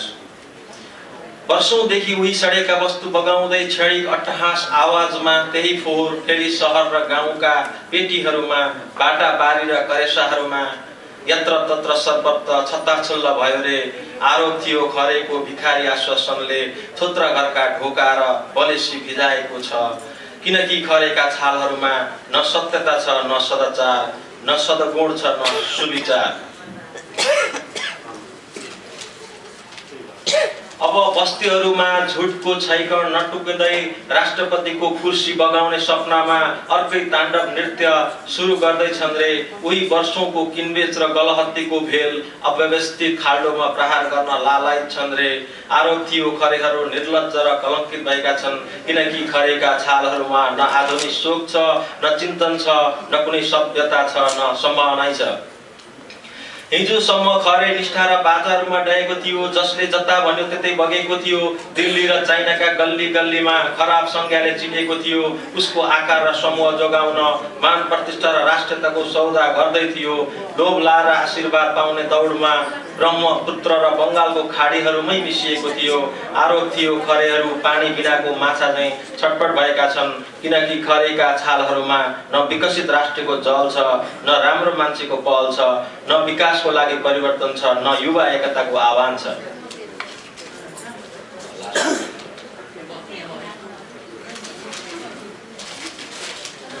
खरेको नयाँ मधुमास हेर्नै पर्ने भएको छ। सबै आरोपहरू खण्डन गर्नुपर्ने भएको छ। खरेलाई विशुद्ध बनाउन राष्ट्रिय एकतामा गाँस्नु परेको छ। यसले विगतका पाप पखाल्न पिउन लायकको बन्नु छ, किनकि खरेका छालहरूमा अझै केही आश छ, अझै केही भरोसा छ, किनकि यसैमा अलिकति इतिहास छ र अलिकति विश्वास छ, किनकि यसैमा अलिकति इतिहास छ र अलिकति भविष्य छ। धन्यवाद। बतास बनेर आउँदा मुटुलाई छोएर जान्छ, वन पाखाले सुसेल्दै, छहरा पहराले गर्जदै, उधौली उभौलीले आग्रह बिसाउँदै मलाई मेरो ठाउँमा बोलाएको सुन्छु यही बेला। एक झरी आँसु पोखेर छातीको हिक हिक थुन्छु म। एक झरी आँसु पोखेर छातीको हिक हिक थुन्छु म। खर्का वन पाखा कोदोबारी, वन मारा र तितेपाती, भुटेको मकै र फिक्का चिया, गर्व लाग्थ्यो आफ्नै पाखुरीमा। समयका उब्जनीहरू पीडाग्रस्त छरपष्ट उम्रिएर, भयभीत र आतंकित बिउ छरेर परिस्थितिले लखेटेर विस्थापित बिरानो देशमा आश्रित जीवन। भयभीत र आतंकित बिउ छरेर परिस्थितिले लखेटेर विस्थापित बिरानो देशमा आश्रित जीवन। भागेर जहाँ पुगे पनि आफ्नै भूमिले पछ्याउने देउरालीले सम्झिरहने कस्तो विडम्बना, आधा मरेर आधा बाँचिने। बाटो बिराए जस्तो लागिरहने, घर पुग्छु पुग्दिन एउटा त्रास बल्झिरहने। अभय सङ्कट यो बिरानो समय, सम्झनाको करेलीहरू परेलीमा अल्झिरहने। घर पुग्छु पुग्दिन एउटा त्रास बल्झिरहने। अभय सङ्कट यो बिरानो समय, सम्झनाको करेलीहरू परेलीमा अल्झिरहने। यस्तै बेला सपनीमा देवलमा देउता बस्दिन सुन्छु, चोकमा शालिग उभिन्न सुन्छु। समय बौलाएर धर्मराउँदै अब कतै सुनहरा इतिहास कोर्दिन सुन्छु। म कसरी फर्कौँ त्यस्तो ठाउँ, म कसरी फर्कौँ त्यस्तो ठाउँ। मेरो अस्तित्व हिमशिला झैँ चर्किएर पुर्खाको गाथा गाउन सक्दैन। देशको ठेकेदार तिम्रो मन परी बेअकल अब हेर्न सक्दिन। म कसरी फर्कौँ त्यस्तो ठाउँ, मेरो अस्तित्व हिमशिला झैँ चर्किएर पुर्खाको गाथा गाउन सक्दैन। देशको ठेकेदार तिम्रो मन परी बेअकल अब हेर्न सक्दिन। तिम्रो योजनाहरूमा अब सही हुने छैन नागरिक, बरु तिमीलाई नै सडकमा ओह्रालेर निशाना राख्ने छैन। इतिहासमा तिम्रो हरेक उत्साहबाट लाभा निस्कनेछ। तिमीले थिचेर राखेको अतीत अङ्कुरबाट सुनौलो विद्रोहको। जागृति जन्मनेछ र बन्नेछ बन्जर माटो सदाबहार, उर्वर अनि हरापन उपेक्षा गर्दै तिम्रो स्वार्थनिष्ठ मानचित्र बन्नेछ उज्यालो उन्नतिको। झागिँदै खुसीका पलहरू म प्रतीक्षारत छु त्यो सुरवीर समय। उपेक्षा गर्दै तिम्रो स्वार्थनिष्ठ मानचित्र बन्नेछ उज्यालो उन्नतिको। झागिँदै खुसीका पलहरू म प्रतीक्षारत छु त्यो सुरवीर समय। धन्यवाद। रातभरि पिरतीका बात गर्ने मन थियो, रातभरि पिरतीका बात गर्ने मन थियो। अँधेरीमा निदाउन किन आयौ सम्झना। लेखिरहे नाम तिम्रो रेतमाथि घरिघरि, यसमा नामलाई जान्छ, सम्झना नामलाई जान्छ। लेखिरहे नाम तिम्रो रेतमाथि घरिघरि, छाल बनी मिटाउन किन आयौ सम्झना। दिनभर कुरी बस्दा साँझ पख आयौ पार्टी, केही बेर रमाउन किन आयौ सम्झना। भिजाएर सिरानी त्यो बितेका ती रातहरू, उही गाउँ बल्झाउन किन आयौ सम्झना। बादलुको घुम्टोभित्र लुकी लुकी बस्छौ तिमी, बादलुको घुम्टोभित्र लुकी लुकी बस्छौ तिमी, सपनीमा बोलाउन किन आयो सम्झना। धन्यवाद। यो 11वटा थियो, त्यति नै।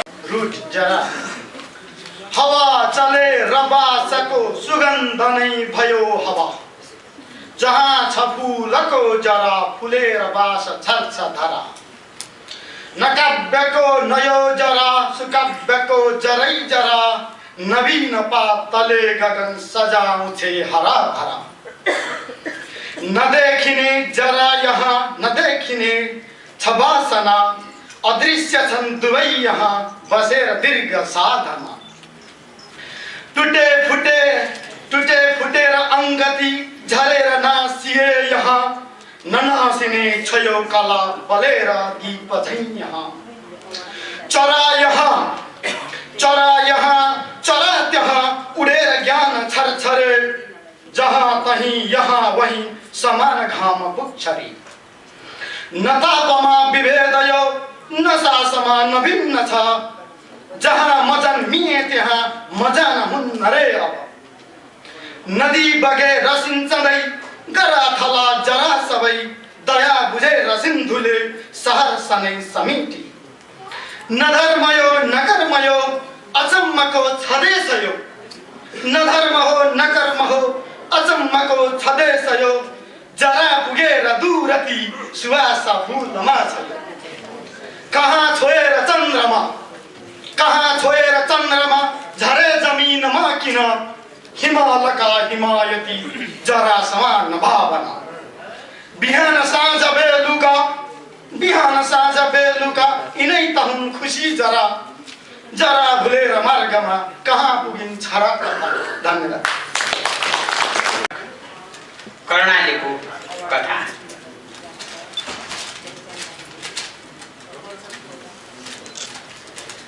हाँसेकी छे जहाँ रारा जहाँ लाली गुराँस छ, हाँसेकी छे जहाँ रारा जहाँ लाली गुराँस छ, त्यही गाढा अँधेरी छ त्यही छाती उराठ छ, त्यही गाढा अँधेरी छ त्यही छाती उराठ छ, दुवै बाबु बजारी जो अरूलाई खुवाउँछन्, दुवै बाबु बजारी जो अरूलाई खुवाउँछन्, स्वयं ती गीतमा रुन्छन् गीतैले ती रुवाउँछन्, स्वयं ती गीतमा रुन्छन् गीतैले ती रुवाउँछन्, जो हुन् बलिया बाङ्ग छिरेका छन् प्रवासमा, जो हुन् बलिया बाङ्ग छिरेका छन् प्रवासमा, भएको छ त्यहाँ सूर्य निभे जस्तै प्रभातमा, भएको छ त्यहाँ सूर्य निभे जस्तै प्रभातमा, रित्ता थाल उफारेर नानी रुन्छन् सधैँ त्यहाँ, रित्ता थाल उफारेर नानी रुन्छन् सधैँ त्यहाँ, जान्छन्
छन्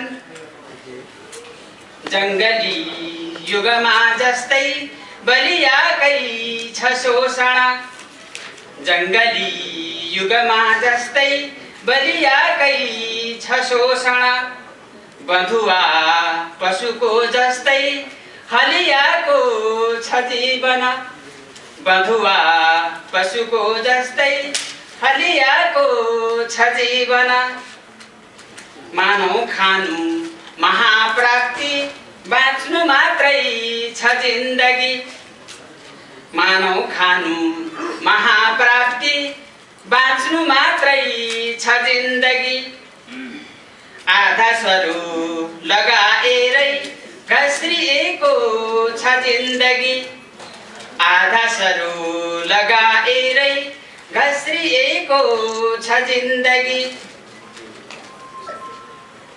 त्यहाँ सम्भावना खानी मान्छे निराश छन् त्यही त्यहाँ सम्भावना खानी मान्छे निराश छन् त्यही हिराको हार झैँ पानी मान्छे छन् प्यासमा त्यही हिराको हार झैँ पानी मान्छे निराश छन् त्यही युगौं उल्टो हिँडे जस्तो सयौं उल्टा परिस्थिति युगै उल्टो हिँडे जस्तो सयौं उल्टा परिस्थिति त्यहाँ कहिले होला यो राष्ट्रको उपस्थिति त्यहाँ कहिले होला यो राष्ट्रको उपस्थिति धन्यवाद बगरमा असरल पसारिएका बालुवाका कणहरू चुमेर नदीको शीतल पानीको स्पर्शमा रोमाञ्चित हुन लालायित हुन्छन् ढुङ्गाहरू बगरमा असरल पसारिएका बालुवाका कणहरू चुमेर नदीको शीतल पानीको स्पर्शमा रोमाञ्चित हुन लालायित हुन्छन् ढुङ्गाहरू स्वार्थहीन इन्द्रेणी रङ्गहरूमा समाहित भएर मालीको आँखामा गुराँस हाँसे झै स्वप्निल बाटिकामा लडी बुडी गरिरहन चाहन्छन् ढुङ्गाहरू खरेर खोल्साहरूको उर्लदो जोसमा निर्मल झरना झै निडर भई काला पानीदेखि लक्ष्मणपुरसम्म खुर्द लोटन र नेहोली सागरसम्म बस्ती बस्ती बसेर मनको मझेरीमा डाफे मुनाल भई नाच्न चाहन्छन् ढुङ्गाहरू काँडै काँडाको घारीमा ऐसेलु झै फलेका रहरहरू देखेर आफ्नै अस्तित्वको रक्षार्थ गल्लीको कुकुरसरी आफ्नै अस्तित्वको रक्षार्थ गल्लीको कुकुरसरी ढोका ढोकामा जुठो हाडको आसमा रेबिज युक्त र्यालसँगै ट्वाक्क ट्वाक्क झरिरहन्छन् ढुङ्गाहरू बसन्ती यामको बेला प्रकृतिको स्याहार गर्छु भन्दै दुबोको व्यापारमा मग्न भई आगो र पानीको सन्तापलाई चुपचाप चुपचाप चुपचाप चुपचाप पिउँदै थाकेका पश्चात मात्र एक मुठी उज्यालो छर्दै चस्स चस्स घोचिरहन्छन् ढुङ्गाहरू जीवनको पहिचान बुन्दै सूर्यका टुक्रा टाक्री उनेर जीवनको पहिचान बुन्दै सूर्यका टुक्रा टाक्री उनेर सयपत्रीका पत्र पत्रमा रहर र सपना ओछ्याउँदै चमचम चमचम चम्किरहन्छन् मनको मझेरीमा ढुङ्गाहरू। धन्यवाद। बारबरासँग एक पल हल्का गाढा तर नीलो पृष्ठभूमिमा फुलेको छ तिम्रो आँखाको रङ्ग र सँगसँगै बसेको छ गहभरि गहिरो नैनीताल। साँझ बिहान ढलपल ढलपल तैरिरहेछ तलाउमा तिम्रो आँखाको नानी र हल्का वर्षाले भिजिरहेछन् परेलीका प्वाखहरू।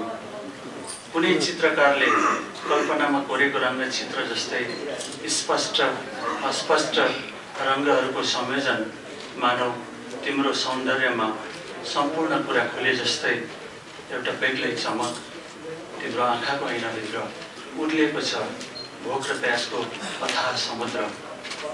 म भने किनारामा बसेर सपनाको ढुङ्गा खेलिरहेछु र प्यासी मन लिएर निमग्न तिमीमै रमिरहेछु। बारबारा तिम्रो हेराइमा म चुपचाप फसेँ। जति नजिक तिमी म आफैसँग त्यसपछि टाढा बसेँ। सौन्दर्य छर्न चाहन्छु। यो म्यापल स्लिपको छ। बाँचुन्जेल जीवनको आत्मीयता दिँदै झर्नु अघि सौन्दर्य छर्न चाहन्छु। मृत्युको सार्थकता बोध गराउँदै म म्यापल्स जीवन्त मर्न चाहन्छु। मानव तिमी नयाँ नहुनुको अर्थ, तर अर्थको भारी तिम्रो जिन्दगी सगरमाथा जमेर हिउँ झैं ढिक्का भएको तिमी खोइ उचाइको अनुभूति। थोपा थोपा पग्लेर जमिनमा गल्नुको अर्थ बुझ्नुपर्छ। गरा गरामा दौडनुको अर्थ बुझ्नुपर्छ। झन् असमयमै कठाङ्ग्रिएर तिमी बाझो बन्दैछौ। अमर सिंह बलभद्र गङ्गालाल इतिहासका पानाहरू केवल निर्जीव निष्प्राण तिमी खोइ वीरताको गौरवबोध। थोपा थोपा पोखेर रगत बौरनुको अर्थ बुझ्नुपर्छ। नशा नशामा बग्नुको अर्थ बुझ्नुपर्छ। झन् असमयमै निचोरिएर तिमी कमजोर बन्दैछौ। सीता बुद्ध भृकुटी प्राचीन गाथाहरू। सीता बुद्ध भृकुटी प्राचीन गाथाहरू केवल निरीह निष्प्रिय तिमी खोइ महानताको चेतना बिन्दु बिन्दु भरेर शान्ति छर्नुको अर्थ बुझ्नुपर्छ। ढुकढुकीमा चल्नुको अर्थ बुझ्नुपर्छ।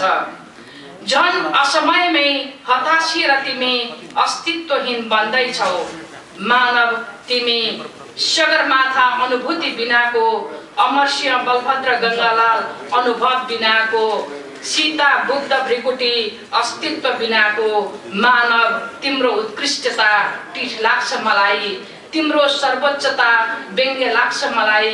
तिमी झैं मलाई बाँच्नु छैन कातरता जन्माएर, मर्नु छैन भयावहता उभ्याएर।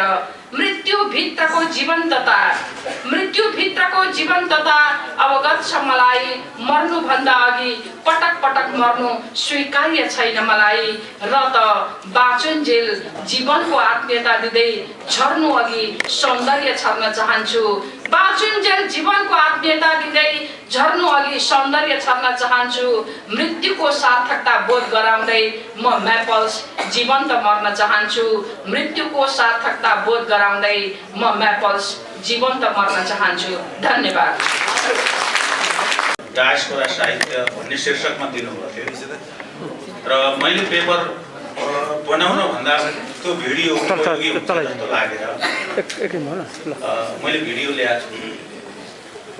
गीति साहित्य भन्ने, नेपाली गीति साहित्य भन्ने बित्तिकै यहाँहरूले त्यो गीति साहित्य, गीति नाटक, गीति गाथा तीनटा चिज एकै ठाउँमा देख्नुहुन्छ। त्यहाँ मैले भिडियोहरू 10-15वटा सिडी बनाएर लिएर आएको थिएँ र त्यो सिडी तपाईँहरू गाउँमा जाँदाखेरि यही चिज हेर्नुभयो भनेदेखि 15-20 हजार खर्च गर्न पर्थ्यो होला। पाल्पाको रामपुरमा प्रदर्शन गरिएको चिज मैले जुन किताबलाई यहाँहरूले पुरस्कृत गर्नुभयो त्यो किताब कसरी सङ्कलन गरेर के चिज हो त्यो म गाउँमा गएर 6 महिना लगाएर फिल्ड वर्क गरेर ल्याएको चिज हाम्रो विदेशमा बस्ने साथीहरूलाई अत्यन्तै उपयोगी होला भनेर मैले लिएर आएँ। र गीति साहित्य भनेको एउटा मौखिक हुन्छ, एउटा लिखित हुन्छ। मौखिक साहित्यलाई लोक साहित्य भनिन्छ। लिखित साहित्यलाई मौखिक साहित्यको विपरीत भनिन्छ। त्यसरी बुझौँ। अब मौखिक साहित्यभित्र लोकगीत, लोकगाथा, लोककथा, लोकनाटक, उखान टुक्का, गाउँ खाने कथा, मन्त्रहरू पनि पर्छन्। अदा फुक्ने मन्त्र बक्सी फुक्ने मन्त्रहरू पनि पर्छन्। तर हाम्रो लोक गीति साहित्यमा 3टा विधा मात्रै छन्। हेर्नुस् है, मलाई लाग्छ या त मैले यहाँहरूलाई आकर्षण गर्न सकिनँ, या त यो गोष्ठीको मर्यादालाई हामीले उल्लङ्घन गर्न खोज्दैछौँ कि गोष्ठी र यो कार्यपत्र प्रस्तुति र गोष्ठीमा कार्यपत्र प्रस्तुतिमा धेरै छलफल भएर निष्कर्ष निकालिन्छ। गोष्ठीपत्र हो यो। गोष्ठीपत्र सुन्ने, थोरै सुझाव दिने, मलाई सुधार्ने, मैले तपाईहरुलाई सुधार्ने, त्यस्तो हो गोष्ठीपत्र। कार्यपत्र प्रस्तुति विशद छलफल हुन्छ र यो कार्यपत्र प्रस्तुति होइन। र हामीसित गीति साहित्यमा लोक साहित्यको गीति साहित्य हेर्ने हो भने लोकगीतमा गीतिमयता छ, लोकगाथामा गीतिमयता छ, लोक नाटकमा छ, अरूमा छैन एउटा।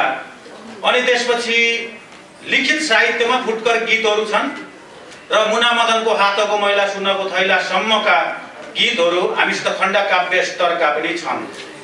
अब नेपाली गीति साहित्यको स्थिति लोक साहित्यमा पनि छ, लिखित साहित्यमा पनि छ।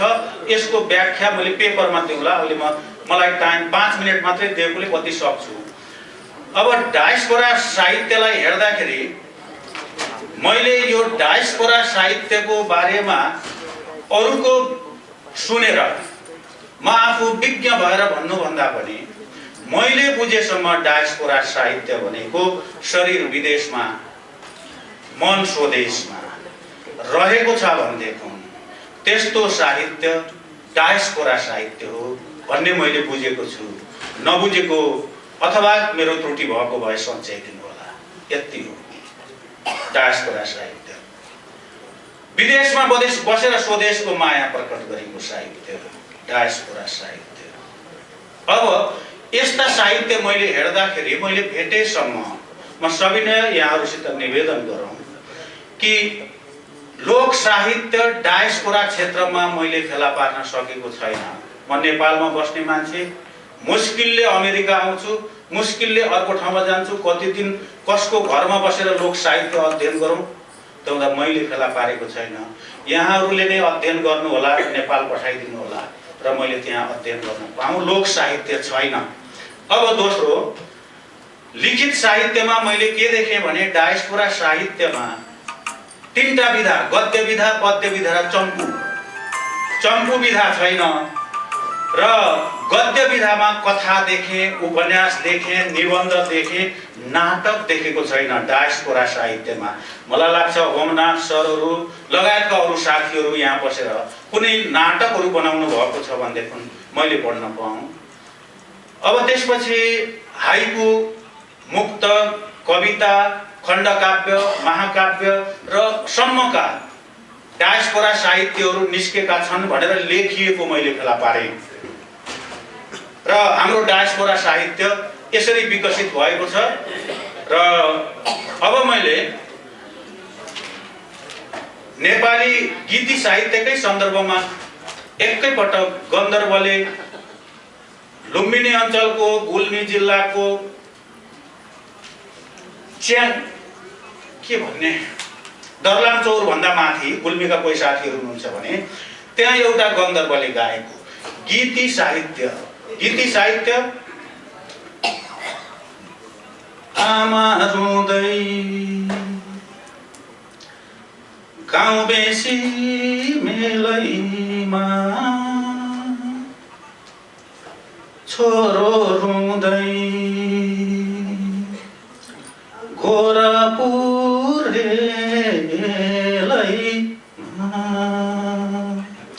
सारङ्गी बजाएर गाइनेले गन्धर्वले यसरी हाम्रो गीति साहित्यलाई विकसित गराएका छन्। अब यस्तै अब हेर्नुहोस् त्यो बालन लोक नाटक हो। अब म धेरै बोलिन, एकछिन तपाईहरुले 2-3 मिनेट बालन लोक नाटक हेर्नुभयो भने यो भीमसेन नाच हो। यसमा 10 वटा अवतार, भगवानका 10 वटा अवतारको अभिनय छ। यसरी आवाज निकाल्न सकिन्छ भने निकाल्दिनुस् त। अब यो बालन नृत्य हो, तपाईले नृत्य देख्न पाउनुहुन्छ।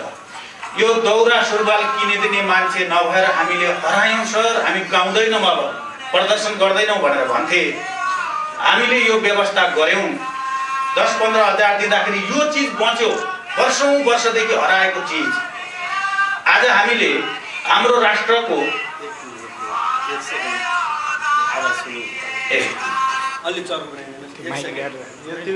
मत्स्य अवतार हेर्नुहोस्, भगवानले ब्रह्माले सृष्टि गरे, वेद लुकाएका छन् पृथ्वी जोगाउनको निम्ति, सृष्टि जोगाउनको निम्ति। उनी निधाए, वेद हातमा छ, आँगनमा बसेर अभिनय गरेका छन्, गुन्द्रीमा सुतेका छन्, लोकल चिज प्रयोग भएको छ, बोरा प्रयोग गरेका छन्, सनपाट प्रयोग गरेका छन्। त्यो मुकुण्डो यो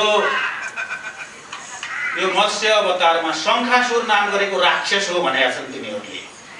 हाम्रो यस्तो चिज छ हामीसित, हामीले खोज्दैन। म मेरो आफ्नो लगानीमा दौडिरहनु जस्तो लिएर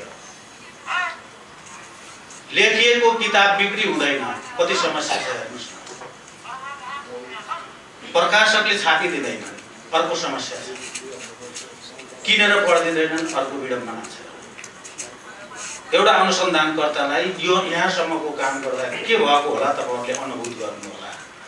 अब उसले वेद चोड्दैछ, अलिकति अगाडि बढाइदिनुस् त थोरै। मत्स्य अवतार अब शङ्खासुर पाउनुस् ठिक छ, अलिकति अगाडि बढाइदिनुस्। शङ्खासुर राक्षस र अनि मत्स्य अवतारका बीचमा युद्ध हुन्छ। यो शङ्खासुर अर्को थियो, शङ्खासुर राक्षस, यो मत्स्य अवतार लिए भगवानले, अनि त्यसलाई मारिदिए।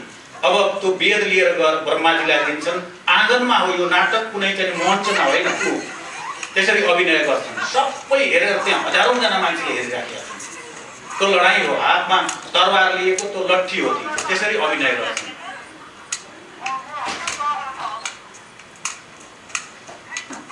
अलिकति फरवार्ड गर्नुहोस्, अर्को अवतारमा जाउँ। यो मत्स्य अवतार, हामीसित 10 वटा अवतार छन्। तपाईहरुले पुरस्कृत गरेको नाटक 10 वटा अवतारको यो सिङ्गो अभिनय किताबमा पनि छ। जसरी बोलेका छन् त्यही भाषामा मैले लेखिदिएको छु, जस्तो बोल्छन् त्यही लेखेको छु। र यो उतापट्टिको शङ्खासुर, यतापट्टिको मत्स्य अवतार, दुईटाको बीचमा युद्ध। अनि यो मत्स्य अवतार पछि कूर्म अवतार, 10 वटा अवतार यहाँहरूले सुन्नु होला। मत्स्य अवतार, कूर्म अवतार, मत्स्य कूर्म वराह अवतार, नृसिंह अवतार, वामन अवतार, परशुराम अवतार।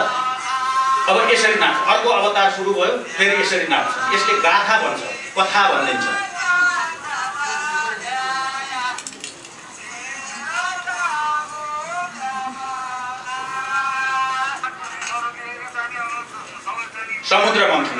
समुद्र मन्थन भयो। अब ती एकातिर राक्षस छन्, सबै लोकल चिज प्रयोग भइराखेको छ। राक्षस एकातिर छन्, देवता एकातिर छन्। देवताले के पाएनन् भने देवताले लगाउने कपडा भएन, ऊ प्यान्ट लगाएको छ, ज्याकेट पनि लाग्छ। मैले भने त्यस्तो त हुँदैन नि त भन्दा के गर्ने सर्त हुँदै छैन हामीसित।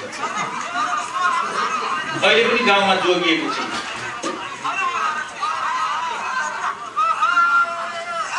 अब ऊ त्यो समुद्र मन्थनमा अमृत लक्ष्मी आइन्। त्यो केटो मान्छे नै के अरे स्त्रीको रूप धारण गरेर आएको पोसाकमा आइराखेका छन्। अनि उनले लक्ष्मीले अमृत र विष, राक्षसलाई विष र देवतालाई अमृत बाँड्छिन्। अब अलिकति फरवार्ड गर्छु, मत्स्य अवतार, कूर्म अवतार, त्यसपछि मत्स्यको वराह अवतार आउँछ। अलिकति फरवार्ड मत्स्य कूर्म गाउँमा अहिले पनि छ। जो यो छन्दमा छ।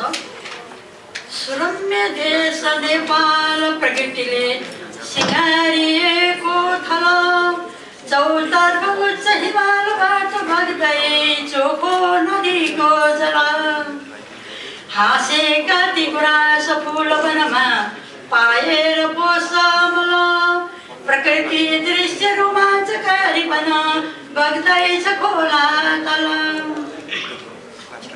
नेपाल हामी विदेशमा छौँ, सम्पूर्ण संस्कार साथ छ, परम्परा अविछिन्न राख्दै संस्कृति संरक्षण छ। उन्नति गरौँ मिली जीवनमा, एकता ठुलो हात छ, न्यानो माया जगाउँ है सबमा, सौहार्दताको भाव छ। मातृदेव भव पितृदेव भव अमूल्य मन्त्र हो, अतिथि देव भव सुखी जीवनको महान अंश हो। मानव मात्रको जीवनमा कर्तव्य परम धर्म हो। कर्तव्य पालना नै मानव जीवनको ठुलो कर्म हो। जीवन त छोटो छ, आदर्शमा बाँच्दा अमर भइन्छ। यो राम छायाको जीवन कर्मले सधैँ रहिरहन्छ। स्वार्थ अनि अभिमानले हुँदैन सुख, तलै खसिन्छ। सम्मान भावले जन जनको मनमा सधैँ बसिन्छ। प्रेम भावले जीवन सधैँ सधैँ उर्वर बनाउँछ। सरल हृदयले सदा सुन्दर उत्सव बनाउँछ। एक्लो बाँच्दा निराश जीवन समाजमा शान्ति छाउँछ। अरूको आदर गर्नेले सफलताको शिखर चुम्दछ। अरूको आदर गर्नेले सफलताको शिखर चुम्दछ। धन्यवाद। प्रमुख अतिथिज्यू, यहाँ उपस्थित सम्पूर्ण दाजुभाइ दिदीबहिनीहरूमा मेरो हार्दिक अभिवादन। मेरो कविताको शीर्षक छ मा नेपाल। आमा तिम्रो मुहार कसरी गुण हरे, हेर भुल्दिन आमा। स्वागत आकाशमाथि विजय फुल्को हेर सौगात महा। माया मातृभूमिका फल सिधो चन्द्र सूर्य प्रभामा। कालो बादल उडाई उदयगिरी गुफा माइका पाइलामा। चुल्का घाम पहिरो शिरफुल गगनै टाकुरा विश्वमा। माथै माथि शिखरको झिलिमिली सगरै माथा झल्क्यो शिखामा। नाची विश्वश्रीमा जय जय जननी देश हाम्रो नेपाल। माको ढुकढुक मुटुमा पृथ्वीभरि छरी शासनै भो विशाल। मातृका अटाए त्रिभुवन जगतै विश्वमाको निधार। कण कणमा व्याप्त माको हृदय फुल्य पूर्वमा को सिंगार। बुढा बालक जवानी सबतिर उदिकै मातृकाकै अपार। सृष्टि स्थिति फुलेको प्रलयभूमिमा स्नेह लाखौँ हजार। न्याय नेपाल माको विजय शिरमा विश्वमाको छकाफ। ध्वजा माथि फरफर झल झल्की चन्द्र सूर्य निसाफ। चारै दिशा चौहानमा गगन पृथ्वीको मातृका सकाश। टुक्रा कहिले नभइदियो धडकन स्नेहमाको अघात। सीताको माइती हो जन्मभूमि देश हाम्रो नेपाल। जन्मे स्वयं बुद्ध विजयती पथरी विश्वमा भो हिमाल। चोखो माको छ माटो शिरभरि मटिकै लाउ माथि निधार। जन्मु यही धरती बीच हिँड्तिर्को मातृकै स्नेह बीज। मायामा गाँसिएको हृदय फुल काखमाको पवित्र। आकाशैमा सजाउँ झिलिमिली फुलमा सत्य नेपाल चित्र। साष्टाङ्गैमा निदाउँ जननी खुसी गरौँ सत्य माको चरित्र। सौगातै हास उत्सव फुलसिर विजय स्वागतम मा प्रकाश। सौन्दर्यमा बलेको धपधप जननी जन्मभूमि खडा छ। सुन्दरताको खानी 17 टेकी 18 पुगेकी अप्सरा जस्तो कलकलाउँदो जवानी। बगैँचामा फुल्दथिन् यदि भने उनी हुन्थिन् फुलहरूको रानी। यस्तो माधुर्य वैश्यमा पनि शान्त चुपचाप रहने उनको अनौठो बानी। पुरुषको मन मेरो चुपचाप कसैलाई नभनी उनीसँग भयो प्रिय। ऊ बोल्दिनथिन् जिस्किँदैनथिन् मौनतामा भए म आकर्षित। बोली उनको सुनेको थिएन सडकमा आरपार हुँदा पनि मन हुन्थ्यो हर्षित। सामुने उनको गए एक दिन हात समाए अनि भने हे सुन्दरी के मसँग गाउँछु प्रेमको गीत। प्रेम प्रस्ताव राखेकोमा म हडबडे बढ्दै थियो मेरो सास। उनको निर्दोष नयनबाट ज्वाला बर्सियो उनी आइन् मेरो पास। नम्र आवाजमा भनिन् उनले म नारी हुँ म महाशय तपाईँको भोजनको होइन गाँस। सारा समाजले थुक्छ मलाई के तपाईँलाई थाहा छ मेरो इतिहास। मैले भने तिम्रो हिजो मेरो आज होइन तिम्रो इतिहाससँग छैन मेरो सरकार। अपनाउँछु तिमीलाई प्रेम बोल्दैछ मेरो तिमीसँग भयो चोखो प्यार।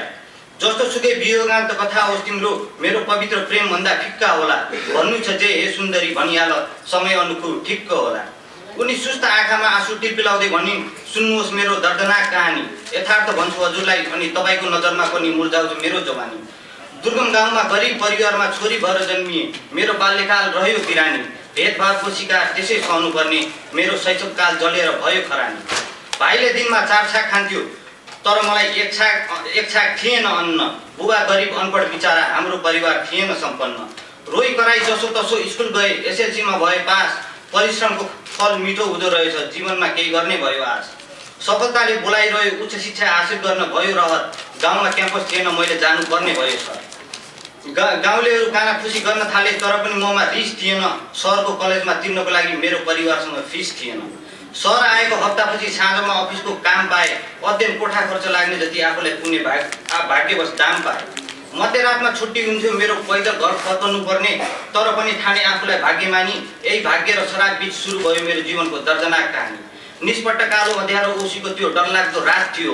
भगवान सदा भक्तसँग हुन्छ भन्छन् मसँग केवल दैत्यको साथ थियो अँध्यारोलाई चिर्नुपर्ने कालो निकै भयावह रात निष्पट्ट थियो त्यो चोकमा पुरुषहरूको एक कुल थियो हरेक दैत्य नसामा लट्ठ थियो ती हरेक पुरुषले अबला नारीको गन्ध पाएछन् म निकै डराए अँध्यारो गल्लीमा हात समाती एउटाले म निकै कराए बचाऊ बचाऊ भन्दै म डाको छोडे तर कसैले सुनेर पनि सुनेन छिमेकले घरबाट ज्याल खोल्यो तर उसले देखेर पनि देखेन पाले पालो बुस्तिलेहरू ममाथि एकपछि एक गर्दै खनियो सारा सहर उठ्ने गरी रोए कराए तर मेरो चित्कार केवल मेरो कानमा सुनियो योनीबाट रगतका धारा बग्दै थिए बेहोस भए होस आएपछि पुलिस चौकीमा मलाई थुनियो यौन व्यापारमा लागे परे म बेस्या हो यो भन्ने मलाई घिनलाग्दो कथा बुनियो समाज कानुन सबै किन्ने ती बलात्कारीहरूसँग प्रशस्त धन रहेछ कोही नेताका छोरा कसैका बाउ ठेकेदार कतिका बाउ सहरको डन रहेछ नङ्ग्राका दाग शरीरभरि निकै दर्दनाक थियो मेरो हाल समाजमा इज्जत नरहने आमा बुवाको भेट्न आएन अस्पताल धन्यवाद आदिमै छोड्नु पर्यो संयोगवश यतिखेर भन्न पाएँ त्यो पनि खुसीकै कुरा छ म सबैलाई स्वागत गर्दै एउटा स्वागत कविता भन्न चाहन्छु पाल्नु भो अतिथि अपूर्व नगरी बोकेर सद्भावना पाल्नु भो अतिथि अपूर्व नगरी बोकेर सद्भावना हर्षित यो मनले साहित्य उत्सवमा स्वागत शुभकामना हर्षित यो मनले साहित्य उत्सवमा स्वागत शुभकामना नेपाली मनभित्रको छ सुन्दर छटा बर्सिरहेछ यहाँ यो पर्व भाषाको साहित्य लेखको विजयी सम्मानमा डीसीको नगरी हिउँका मखमली फुल्दैछ आनन्दले अतिथि सत्कार बर्साई सद्भाव चुम्दैछ प्रभातले म एकदम छोटो गरेर भनिरहेको छु दोहोऱ्याउन चाहदिनँ जाति बादललाई गगन बिचमा यात्रा त्यो कस्तो भयो मनुको यो बगर रङ्गीन चेहरा अनुभव कस्तो भयो कस्तो छ आमालाई खराको खबर कस्तो छ ओरपर कुर्दी हुन् पिँढीमा बस परदेशी सन्तति मनले आलापेर त्यो झुल्के घामले झिस्मिसे नभमा प्रकाश फ्याँके सरी प्रगति पथमा लम्कियोस् अब देश उत्साह छाउने गरी आए स्वार्थ बचाउन यस दिशा के सक्थे नि बिर्सन दुख्छन् रात हजार बार यादले अत्यासिन्छ यो मन त्यो जन्म थलको बिछोड सहन नसक्दा आकुल छु सन्देश शुभको प्रगति घरको सुन्नलाई व्याकुल छु पुर्खाको पथमा यहाँ लम्किरहँदा बोकेर यो संस्कृति कोइली झाइ गाउँला गरेर रचना साहित्यको उन्नति चिनाउँदै जगतै अगाडि लगाउला हाम्रा भाषा भेषलाई बुझ्नेछ दुनियाँ पुज्नेछ साराले बुद्धत्वको देशलाई समय बावजुद आउनु भो हजुर निम्तो यो स्वीकारेर समय बावजुद आउनु भो हजुर निम्तो यो स्वीकारेर भातृत्व सदाचार नेपाली माया प्रेम संसारले लौहेर हाम्रो भेट दोहोरिएला कुनै दिन कान्तिपुरी नगरीमा शुभेच्छा मनले र शब्द थुङ्गाले दिन्छौँ शुभकामना शुभेच्छा मनले र शब्द थुङ्गाले स्वागत शुभकामना धन्यवाद। आएको छु फिर्ती टिकट लिन। टिकट काट्ने झ्याल नखुलेको हो कि झेलाहरूले लाम नागेर धमाधम सकेका हुन् कि हुलियाहरूले हुलदङ्गा गरेर टिकट बिक्री रोकिएको हो कि केही थाहा छैन। घन्टौँ घन्टा भइसक्यो लाम फिटिक्क चलेको छैन। धेरै धेरै टाढा दृष्टि पुर्याउँछु। लाममा बस्न आउनेको ताती छेडछेडमा बढ्दो छ। लाम सरेको होइन, लाम चलेको होइन। लाममा लागेको छु फिर्ती टिकट लिन। लाममा बस्दा बस्दै साउने संक्रान्ति आयो गयो।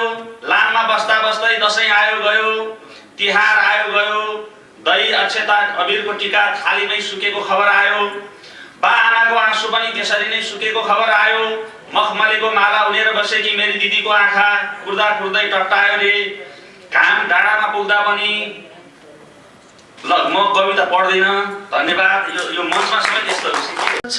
गोधुलीको अर्थ स्वच्छ मलाई हिमाल। गोधुलीको अर्थ स्वच्छ मलाई हिमाल। म भन्छु तिमी आफै बुझ न। म त आजभोलि तिमीलाई मात्र बुझ्न थालेकी छु। साँझ बिहानको अर्थ बुझ्न छोडिसकेँ मैले। म त भन्छु तिमी आफै बुझ न। म त आजभोलि तिमीलाई मात्र बुझ्न थालेकी छु। साँझ बिहानको अर्थ बुझ्न छोडिसकेँ मैले। कति शब्दकोशहरू पल्टाएर तिम्रो परिभाषाहरू बुझ्ने कोसिस गर्छु। एकान्तको मौनतामा आफूलाई डुबाएर घोत्लिएर हेर्छु।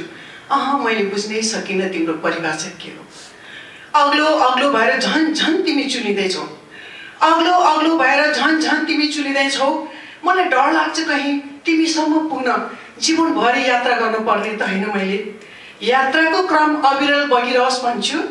यात्राको क्रम अविरल बगिरहोस् भन्छु। डर लाग्छ कहीँ निराश सुस्केराहरूले पूर्ण विराम लगाउने त होइन मेरो पाइलाहरूमा। यही शङ्कामा बित्ने गर्छन् आजभोलि मेरा रातहरू। यही शङ्कामा बित्ने गर्छन् आजभोलि मेरा रातहरू। इतिहास नबनुन् कहीँ मैले तिमीसँग बिताएका साथहरू। धन्यवाद। उखु काटिदेऊ पनि भन्दिनँ अनि काटिसकेपछि जोडिदेऊ पनि भन्दिनँ। मेरो कविताको शीर्षक छ तृणबिन्दु। आकार शून्य हुनु, धारो थोपा बन्नु, पाथी दियोमा बदलिनु, लहरा टुप्पा मात्रैमा सीमित हुनु, आखिर तृणबिन्दुकै रूप त होइन।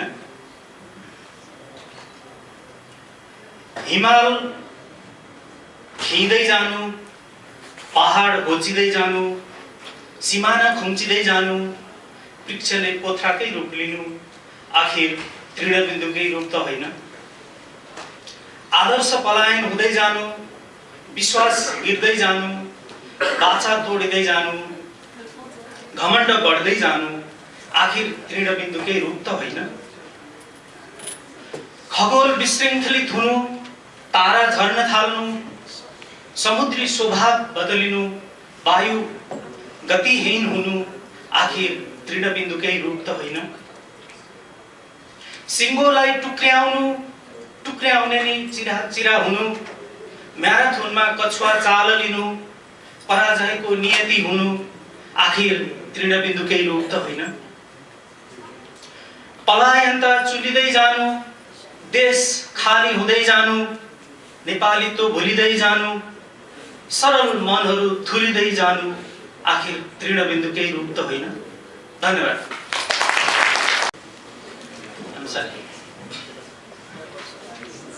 नदी मस्त निन्द्रामा छिन्, पानी खरानी भएपछि शरीर काप्छ थरथरी, तातोको सातो गएपछि।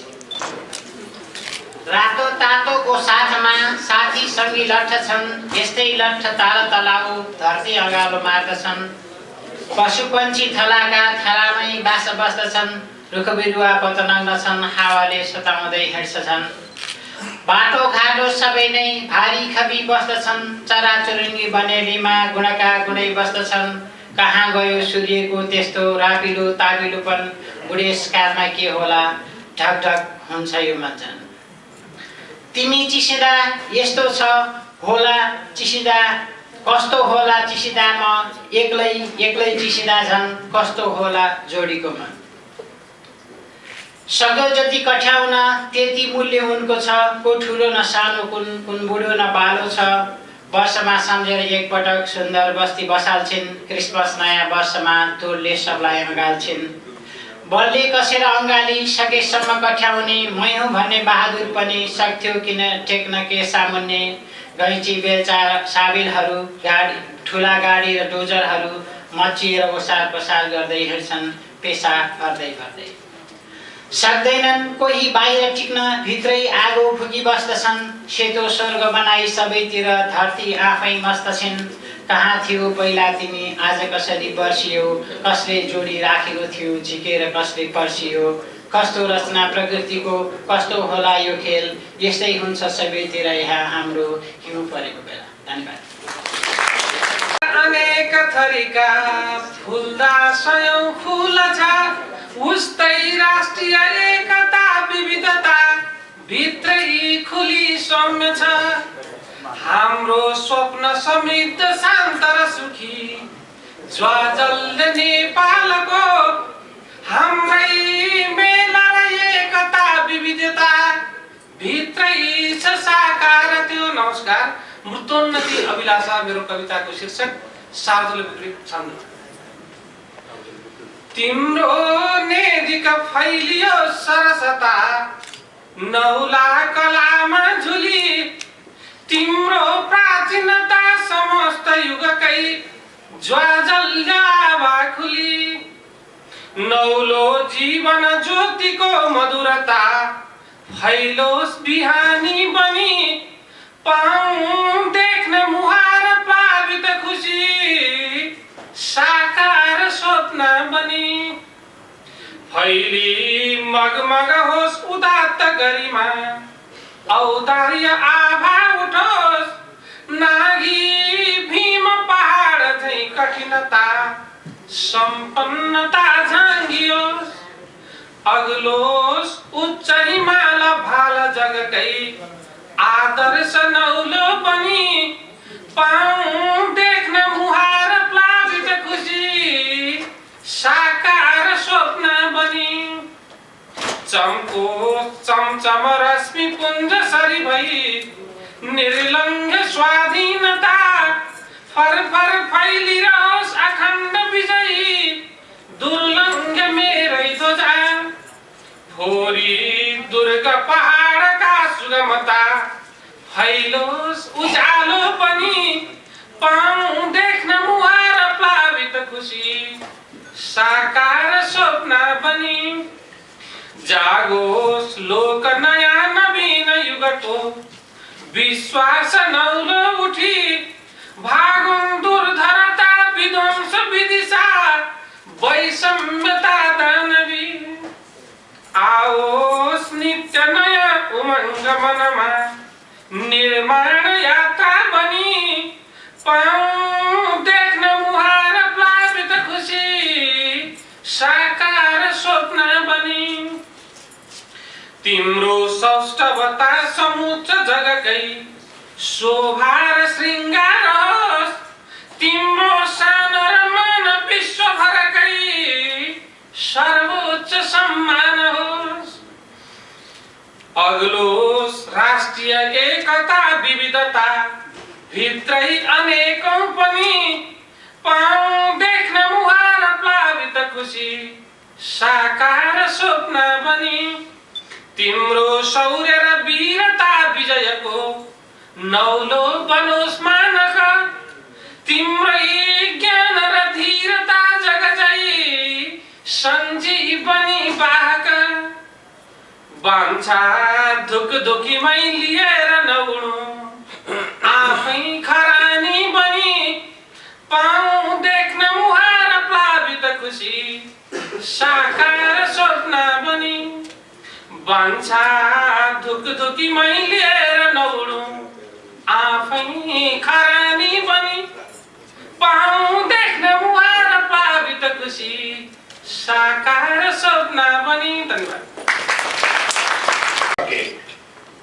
कहिले बीच सडकमा बसेर, कहिले गोप्य कोठाभित्र बसेर बाँदरहरू नचाइरहेको छ। केही वर्ष यता एउटा नामोद चटके कहिले बीच सडकमा बसेर, कहिले गोप्य कोठाभित्र बसेर बाँदरहरू नचाइरहेको छ। केही तालिम प्राप्त बाँदरहरू, केही पिछलग्गो बाँदरहरू उसैको आदेशमा चल्छन्, उसैको आदेशमा चल्छन्। कसैलाई देख्नै हुन्न, चितोर्छन्, कुपर्छन्। विषालु नङ्ग्राको करामत, विषालु नङ्ग्राको करामत डर र त्रासले केहीलाई भाग्न बाध्य बनाउँछन्।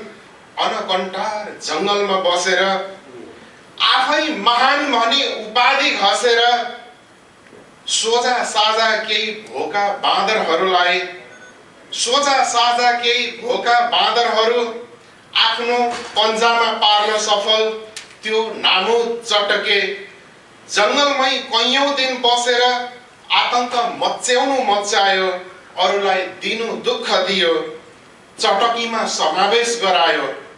उसको त्यो चटकीमा सोझा साझा बाँदर मात्र होइन, केही हात्ती, सुँगुर र स्यालहरू। उसको त्यो चटकीमा केही सोझा बाँदर, केही हात्ती, सुँगुर र स्यालहरू समावेश गरायो। उसको आतंकका अगाडि कोही पनि टिक्न सकेनन्। चटकेलाई ठेगान लगाउँछौँ भन्नेहरू खासै बिक्न पनि सकेनन्। केही वर्ष चटकेकै भर चलिरह्यो, उसकै चटके शैलीले काम गरिरह्यो। सबै उसकै तालमा नाचे, उसकै आतंकमा बाँचे। अहिले भर्खरैको कुरा हो, अहिले भर्खरैको कुरा हो। चटकेको आतंकित क्षेत्रमा एकाएक सारा जीव जन्तुहरू एकजुट भएछन्। चटकेको आतंकित क्षेत्रमा सारा जीव जन्तुहरू एकजुट भएछन्। तँलाई मान्दैनौ भन्न पनि गएछन्। चटकेले फेरि आदेश फरमाएछ, चटकेले फेरि आदेश फरमाएछ। मेरो चटकी लौरो अनुसार चल्नुपर्छ, मेरा अगाडि तिमीहरू गल्नुपर्छ। ऊ अझै पनि धम्की दिँदैछ, ऊ अझै पनि धम्की दिँदैछ। केही काँतरहरू काट्दैछन्, ऊ अझै पनि धम्की दिँदैछ। केही काँतरहरू अझै पनि काट्दैछन्। अझै पनि केही अन्धा बाँदरहरू उसकै चटकी लौरोको भरमा बाँच्दैछन्। केहीले चटकेलाई चटक्क छाडेका छन्, केहीले होइन हो सँगै हिँडौ भन्दैछन्। किनकि उनीहरूलाई थाहा छ उसको विगतको आतंक, जङ्गलको त्रास, उसको इसारा नमान्दा लुटिएका बास, कैयौँ अनाकमा मारिएर बनेका लास। त्यो आतंकको विगत सम्झेर होला अझै पनि केहीले उसलाई सँगै हिँडौ भन्दैछन्। तर ऊ जङ्गल र बस्ती दुवैबाट एक्लिँदै गएको छ। चटके अहिले मर्माहित भएको छ, तातो रातो रगत पिउन माहिर छ। अहिले एक्लिँदा पनि चेत नपाएर बौलाइरहेको छ, होस गुम छ। बरबराउँदै उसले अझै मेरो आदेश बरबराउँदै भन्छ उसले अझै मेरो आदेश अनुसार चल्नुपर्छ, मेरो आदेश अनुसार संसार घुम्छ। बिचरा चटके दाइ, बिचरा चटके दाइ हिजोको सपना साँच्दैछ, बर्बरहाट र भ्रममा बाँच्दैछ, बर्बरहाट र भ्रममा बाँच्दैछ। धन्यवाद।